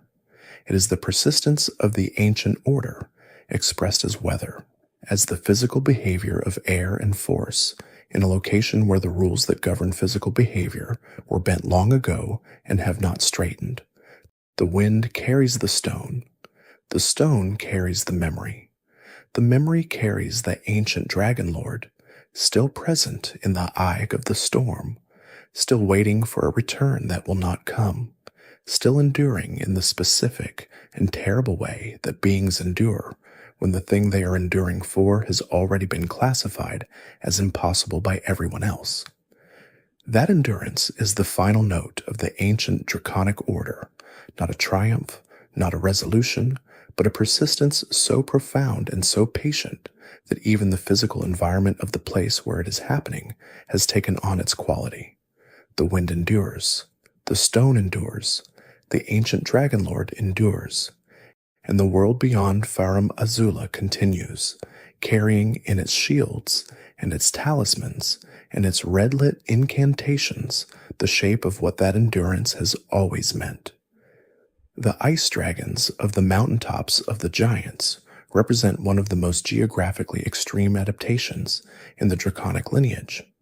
The mountaintops exist at the highest elevations in the lands between, above the clouds, in a place of cold so absolute that most living things cannot persist there without specific preparation. The ice dragons not only persist there but define the landscape. Their presence is part of what makes the mountaintops what they are, as much as the cold itself, or the altitude or the remnants of the giant civilization that once occupied those heights. What the ice dragons carry from their ancient lineage is the form and the power, the great wingspan, the serpentine body, the capacity for destructive breath. What they have replaced the ancient qualities with is cold, a frost that permeates their breath, their scales, the air around them when they move through it. They have become, in some sense, a living expression of the environment they inhabit, as the ancient dragons were living expressions of the prehistoric sky they inhabited. There is something almost elegant about that transformation if you consider it in the right light. The ancient dragons carried time in their scales. The ice dragons carry cold. Both are fundamental properties of the world they inhabit, and both are expressed in the most immediate and physical way, not through understanding or practice, but through being. The ice dragon does not manipulate cold. It is cold in the same way that the ancient dragons were not users of time, but were, in their scales, a relationship with time itself. That continuity of principle across a radical change in specific quality is one of the more subtle ways the lore maintains the coherence of draconic identity across the enormous variation of the lineage's present expressions. The ancient quality persisted not in the specific content of the stone scales in the red lightning, but in the underlying principle of deep embodiment of fundamental force. The question of what happens after Placidusax's encounter, not in the game's mechanical terms, but in the imaginative terms that the lore invites, is one that does not have a clean answer and is better for not having one. The remembrance is obtained, the player leaves. The space beyond time presumably remains. The storm continues. The ruins continue. The beastmen continue their watch. Does Placidusax continue? The lore uses the phrase dying whales, which implies a process of dissolution that is ongoing rather than complete. The ancient dragon lord is not dead in the encounter in the way that ordinary death works. They have been defeated, and something that the remembrance captures has been crystallized and carried out of the space beyond time. But whether the vast, scarred forms in the storm is simply absent afterward, or whether it continues in some diminished form, or whether the space beyond time has a different relationship with endings than ordinary space does, the lore leaves these questions present and unanswered. That openness is appropriate. Placidusax's story is defined by an absence that is never resolved, the absence of the god who departed. The story of what happens after the encounter reflects the same quality. The tarnished departs with the remembrance, whether something remains in the eye of the storm, still waiting in whatever form the aftermath takes. That is another absence, another question left open in the space that the lore cannot and does not try to fill. The ancient dragons are most truly themselves in those open spaces, in the questions that remain after everything that can be answered has been answered, in the waiting that persists beyond the point where waiting has a clear purpose, in the stone that holds even after the scales have been shed and scattered across a world that uses them for other things. The specific way that dragon lore is accessed in the game, through item descriptions, through the remembrances of defeated bosses, through the environmental details of specific locations, through the accounts embedded in the lore of NPC-associated equipment, mirrors the way that real prehistoric history is accessed in the actual world, not through direct account or continuous narrative, but through the aggregate of physical evidence left behind by civilizations that predated the record. When archaeologists work with genuinely prehistoric material, with the physical traces of civilizations that existed before writing, before the record, they are doing something very similar to what a careful Elden Ring player does when tracing the history of the ancient dragons. They are reading evidence. They are inferring from objects and locations and the traces of activities what the people and creatures who left those traces were like, what they valued, how they organized themselves, what happened to them. The gravel stone is like an artifact. The ancient dragon smithing stone is like an artifact. The shape of the dragon on a shield is like an archaeological motif, a recurring design element that carries cultural meaning but requires interpretation to yield its history. Farum Azula is like an archaeological site, a place where the physical remnants of a past civilization are preserved in enough density to make serious interpretive work possible. This parallel is not accidental. The game has been designed to make the experience of tracing ancient draconic history feel like the experience of genuine historical inquiry, uncertain, incomplete, dependent on the careful reading of fragmentary evidence, yielding its content slowly and only to those willing to engage with it at the appropriate pace. That design choice is itself a form of respect for the history being presented. The ancient dragons deserve to have their story told through the methods appropriate to genuinely prehistoric things, through fragments and inference and the slow accumulation of evidence into understanding. The loyalty of the ancient dragons, their capacity for walls of living rock, for oath-sworn friendship, for love expressed in the gift of red lightning, raises a question about the nature of the greater will and the divine orders that have governed the lands between across its history. If the beings who served the first divine order were capable of that depth of loyalty, of that quality of self-giving devotion, what does it say about the order they were serving?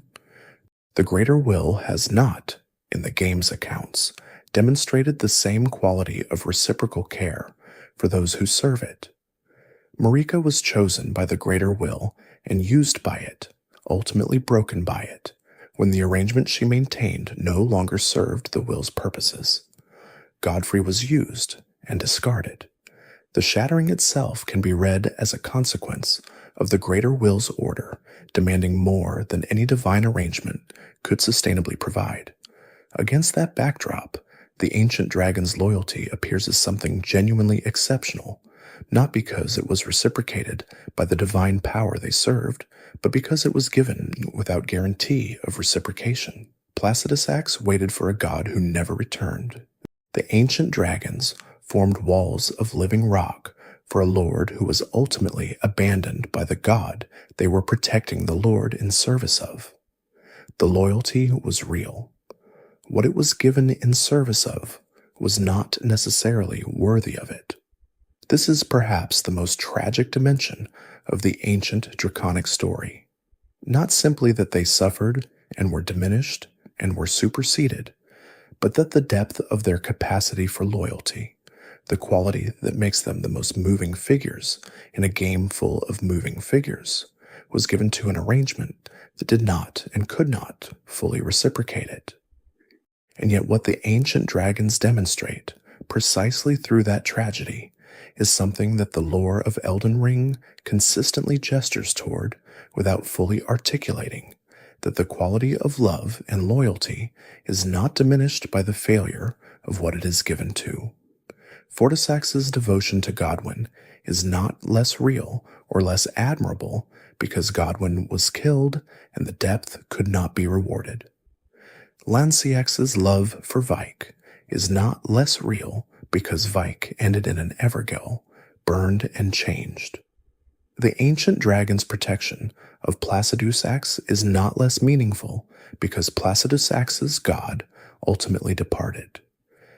There is a dimension of the dragon's story that surfaces only when you look at the specific language the game uses to describe the relationship between the ancient dragons and the concept of protection, not simply the wall of living rock, which is the most dramatic expression, but the quieter ways that draconic imagery appears throughout the game as a marker of safety, of shelter, of the specific quality of power that interposes itself between harm and whatever it is guarding.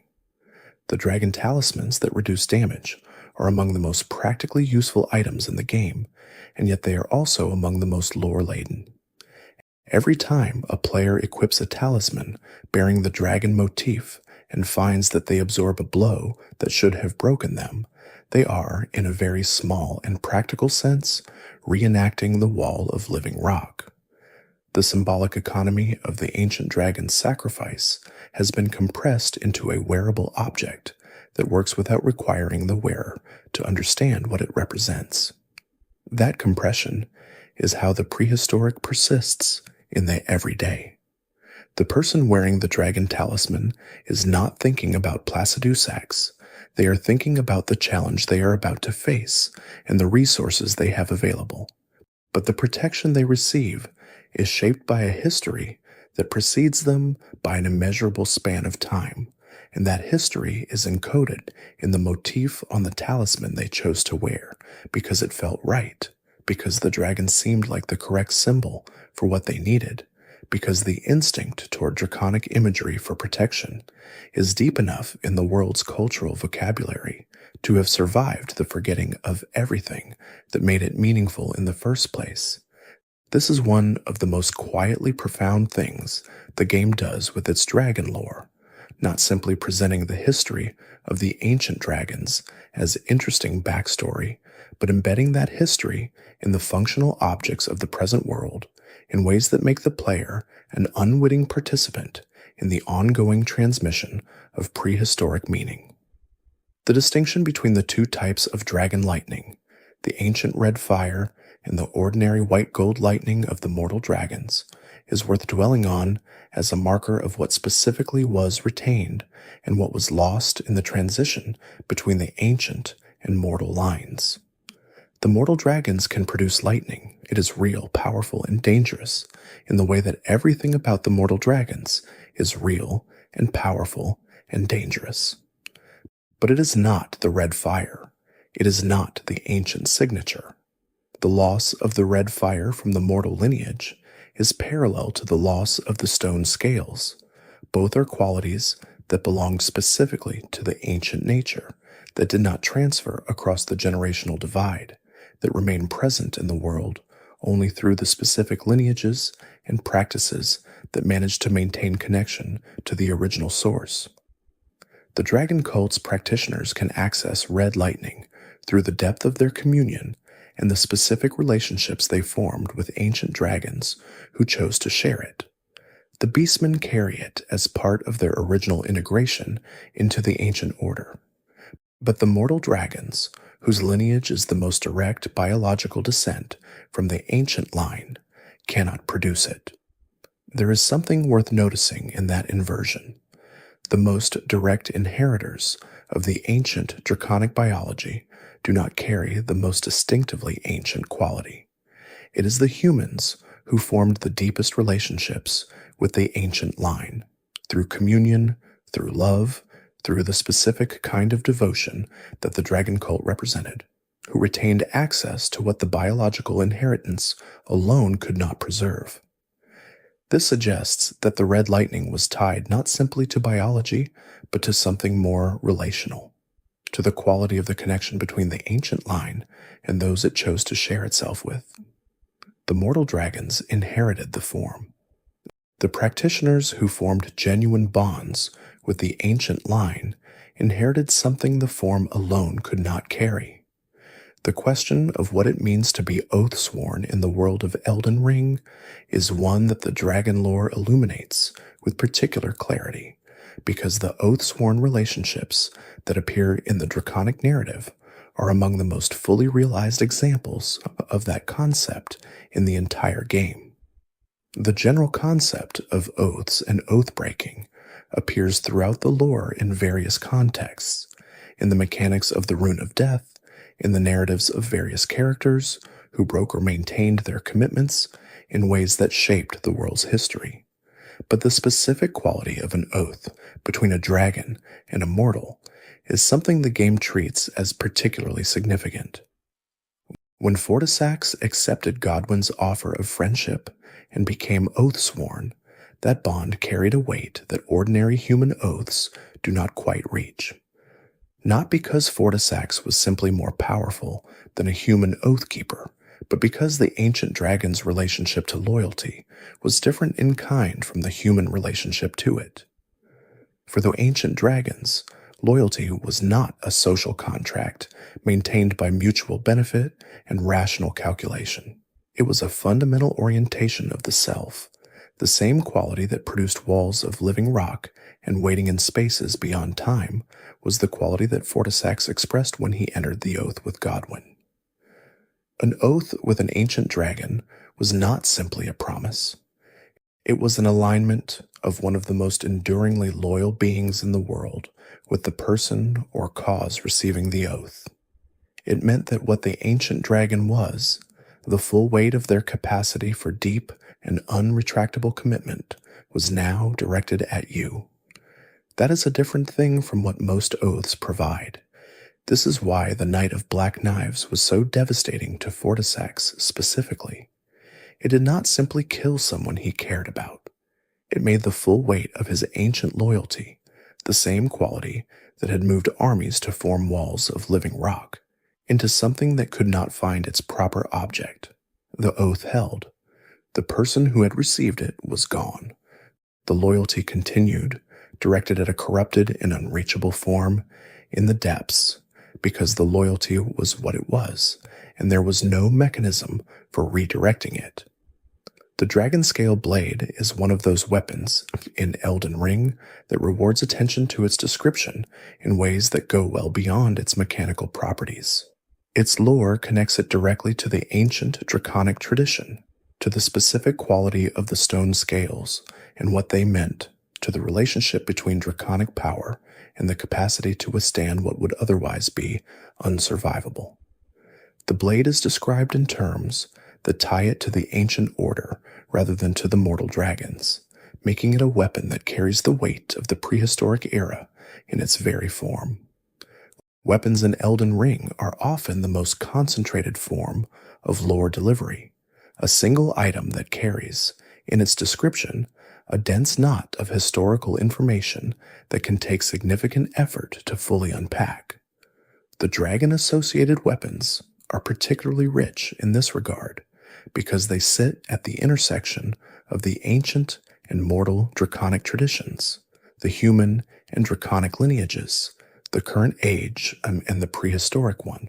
When you hold a weapon tied to the ancient dragons, you are holding an object that connects the present moment of combat to a history that predates everything around you. The blade was forged using techniques and materials connected to a tradition that existed before the Erd Tree, before the Golden Grace, before the organized civilization of the lands between as it currently presents itself. That connection is not simply aesthetic. It is a real claim about the age and the source of the power the weapon represents. The ancient dragons did not simply inspire the symbolism of protective shields.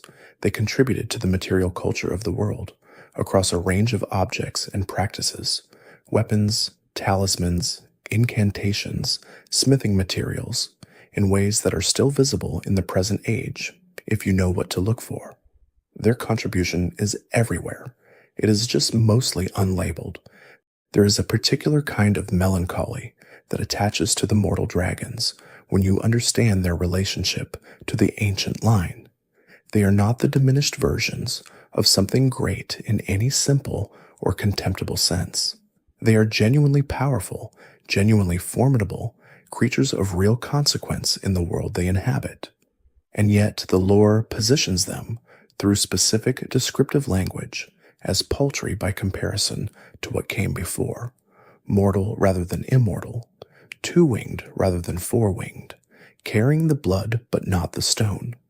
The mortal dragons did not choose this condition. They were born into it, each generation inheriting what the previous generation could pass forward, which did not include the most essential quality of the ancient line.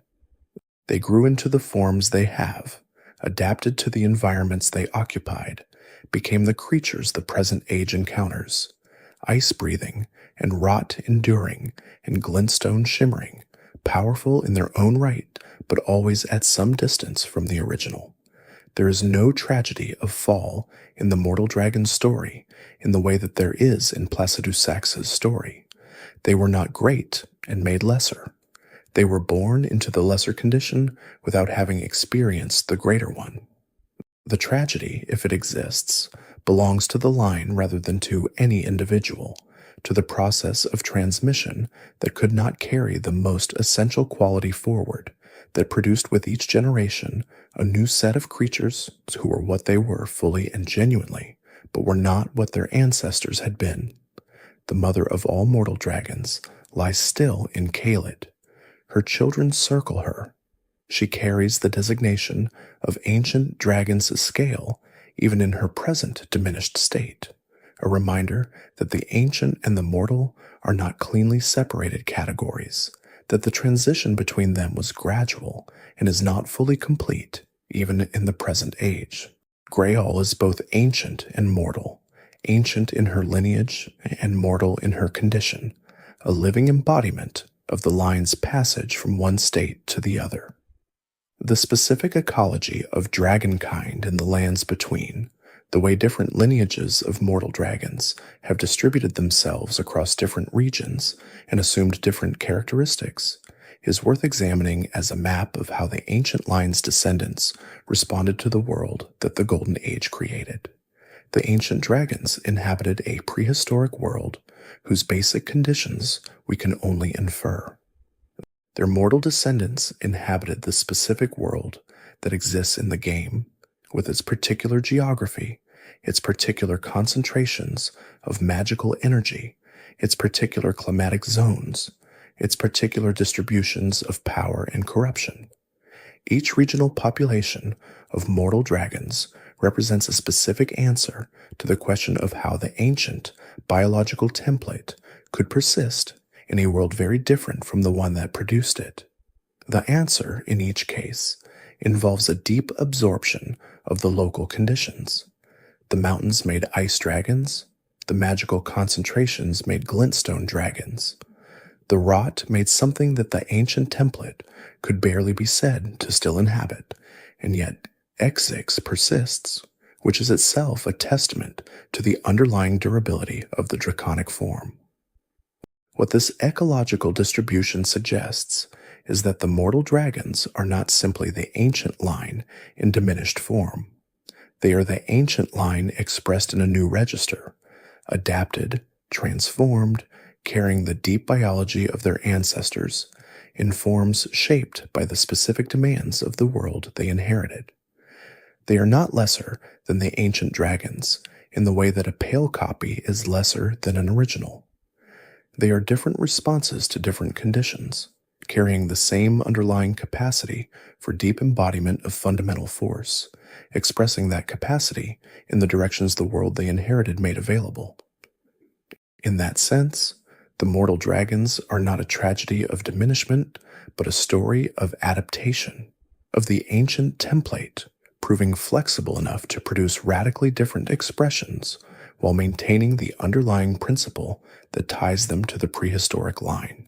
The role of the storm in Farum Azula as an active environmental presence, rather than simply a backdrop, becomes more significant the more you understand about the ancient draconic order.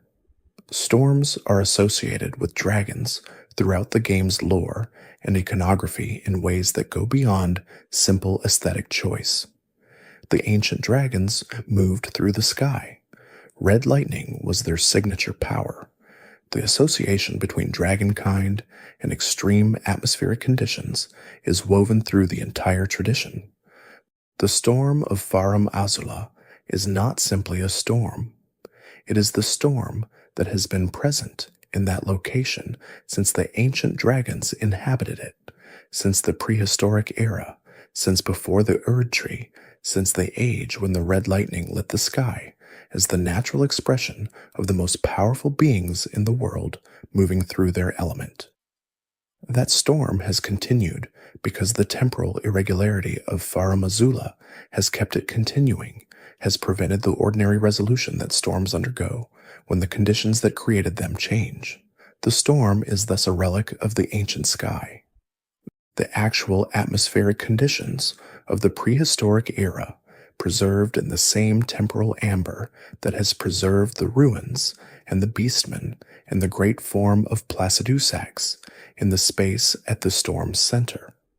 To walk through the storm in Farum Azula is to walk through weather that began in a time before the record, to feel the wind that has been blowing for an incomprehensible span of time, to be present in conditions that no living thing outside of Farum Azula has experienced directly. That experiential quality, the way the game puts the player inside the actual atmospheric remnant of the prehistoric era rather than simply describing it, is one of the subtler achievements of Farum Azula as a location. You do not simply learn about the ancient age in Farum Azula. In a very specific and physical sense, you inhabit it. Vik's Dragon Bolt incantation is one of the most lore-dense items in the game because it contains, in its description and its visual presentation, several layers of meaning that converge in the figure of a single dragon knight carrying the specific mark of an ancient dragon's love. The incantation wraps the user and their weapon in the ancient red lightning, not the white gold of ordinary lightning magic, not the blue shimmer of the glintstone tradition, but specifically the red fire that belonged to the prehistoric sky. The description of the incantation explains that only those loved by dragons can survive the process of cladding themselves in lightning. This is not hyperbole. It is a literal description of a physical reality in the game's world, that the transformation of cladding your body in lightning is survivable only if a dragon's love has done something to the body that makes it capable of withstanding that transformation. Love as a physical modifier. Love as something that changes the body's relationship to a fundamental force. What Lancax gave Vik through her love was not simply an emotional bond. It was a physical reality, a modification of his capacity to withstand and wield the ancient fire in ways that no other human practitioner could replicate through practice or communion alone. The love produced something real, something that could be expressed as an incantation, something that could be carried into battle as a specific and identifiable power. That is one of the most remarkable things the dragon lore proposes about the nature of draconic love. It is not simply an emotion, it is a force, something that, when it is directed at a being, changes what that being can do and what that being can survive. Love as capacity expansion, love as a gift of endurance, love as the specific thing that makes the impossible survivable. The Church of Dragon Communion and the formal dragon cult of Leyndell represent two different institutional responses to the same underlying recognition that the ancient draconic power was real, was ongoing, and was worth maintaining connection to. But they approach that recognition in different ways, and the differences between their approaches tell us something about how the ancient draconic legacy was interpreted across different social and political contexts. The dragon cult within Leyndell was integrated into the official institutional structure of the capital. Its practitioners were knights, members of a recognized military and spiritual tradition within the Golden Order's hierarchy.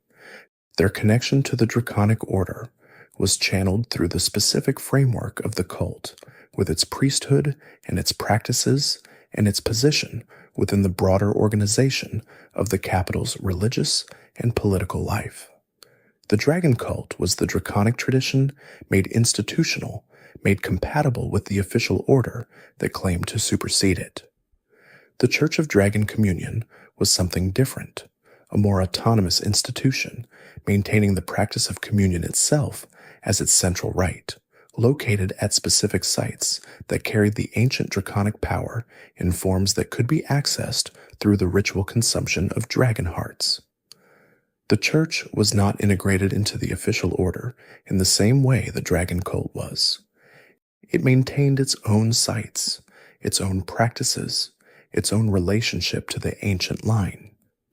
These two institutions represent a spectrum of how ancient things survive within orders that have replaced them, one by integration, finding a place within the official structure, maintaining connection to the old tradition while conforming to the institutional demands of the new one, the other by independence, maintaining the core practice, the actual ritual that defined the tradition, in spaces outside the official structure.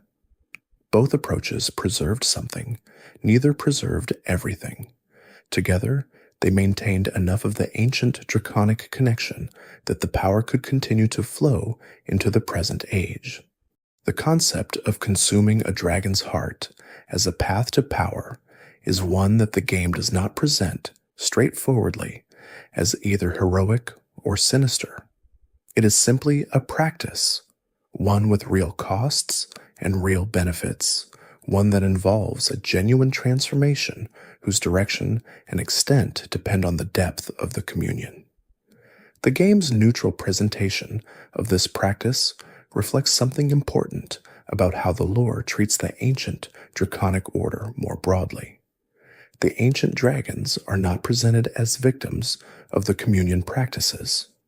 They are presented as beings whose deaths produce something real and ongoing, whose hearts, when consumed in the right circumstances, transmitted something of their ancient nature into the practitioners who received them. The communion sites are not places of violation, but of transaction, of genuine exchange between the living and the dead, of the ancient passing forward into the present through an act of willing participation on the part of those who sought the transformation. This framing makes the communion sites some of the most interesting religious architecture in the game. They are not temples dedicated to abstract concepts or to distant gods. They are sites where a specific and material transaction takes place, where the physical substance of ancient creatures is consumed, and where genuine transformation results. The religious quality of the sites comes from the real power of what happens in them, not from the veneration of something symbolically present but physically absent. The stone dragon effigies at these sites retain something of the living quality, a warmth or a presence that distinguishes them from simple statues. What they retain, and how they retain it, and whether that retention is conscious in any sense, are questions the lore does not fully answer. But their presence at the communion sites suggests that the practice involves beings who are in some sense still present, still participating in the exchange, even in the stone form that death has left them in. The relationship between the ancient dragons and the concept of time as it is developed throughout the game's broader lore is worth considering as a unified theme rather than as a series of separate instances.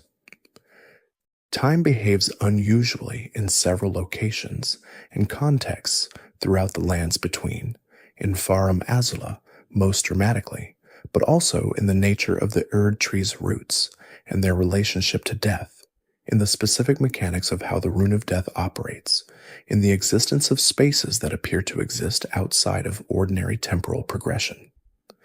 The ancient dragons are at the oldest end of this theme, their stone scales twisted time as a direct biological function, not as a magical operation performed consciously, but as a property of the material they were made of. They did not bend time. They were, in their scales, a material that bent time as a natural consequence of existing.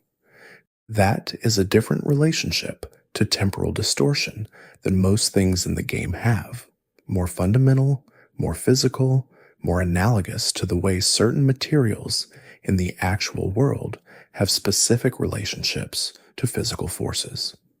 The temporal irregularity of Farum Azula is the largest and most persistent consequence of that natural time bending in the present world, but smaller echoes of it appear in other places and other objects, in the Old Lord's Talisman's extension of magical duration, in the specific properties of the smithing stones derived from ancient dragon scales. These are not simply magical effects, they are the residual properties of a material that bent time, expressing themselves in whatever objects that material was incorporated into or shed from. The ancient dragons were walking sources of temporal distortion. The world they inhabited was subtly shaped by the presence of so many time-bending creatures in it, and the world they left behind continues to carry that shaping in the specific locations and objects where the ancient material is still present in sufficient concentration to express its original properties. There is a final consideration about the ancient draconic order that connects everything that has come before in this narration, a thread that ties together the wall of living rock, the waiting in the space beyond time, the oath-sworn friendship, the love expressed in red lightning, and the stone scales that twisted time. That thread is the question of what it means to be defined by your relationship to something outside yourself. The ancient dragons were defined by their relationships, by their loyalty to Placidusax and to the god Placidusax served, by the specific bonds they formed with the beings they chose to love or to protect or to serve as oath-sworn, by their relationship to time itself, which was not simply a power they possessed, but a quality of the material they were made of, a relationship between their biology and one of the most fundamental structures of the world. This definition by relationship is what makes the ancient dragons such movingly human figures, despite being creatures of vast scale and incomprehensible age. Human beings are also largely defined by their relationships, by the people they love, the commitments they honor, the communities they protect, the forces of the world they find themselves in deep relationship with. The ancient dragons expressed that same quality of relational definition at an extreme, forming bonds of extraordinary depth, maintaining them across extraordinary durations, giving them up only in the forced separations of death and departure.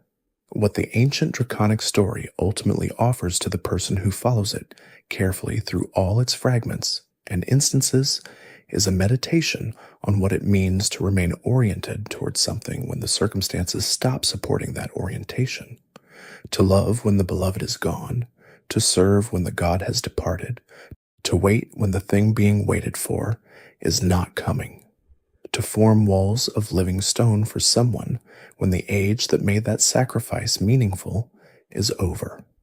The ancient dragons did not resolve these questions. They simply embodied them, completely and without reservation, across a span of time that makes all human measures of duration feel inadequate. And the world they shaped by that embodiment, shaped in its symbolism, in its physical irregularities, in the red lightning that still carries the ancient sky into the present, is evidence that the embodiment was real, was consequential, was worthy of the slow and careful attention that this kind of narration attempts to offer. Thanks for watching. If these stories helped you relax, there's another video waiting on the left of your screen. You can let it play as you close your eyes. You might hear something soothing before you fall asleep again.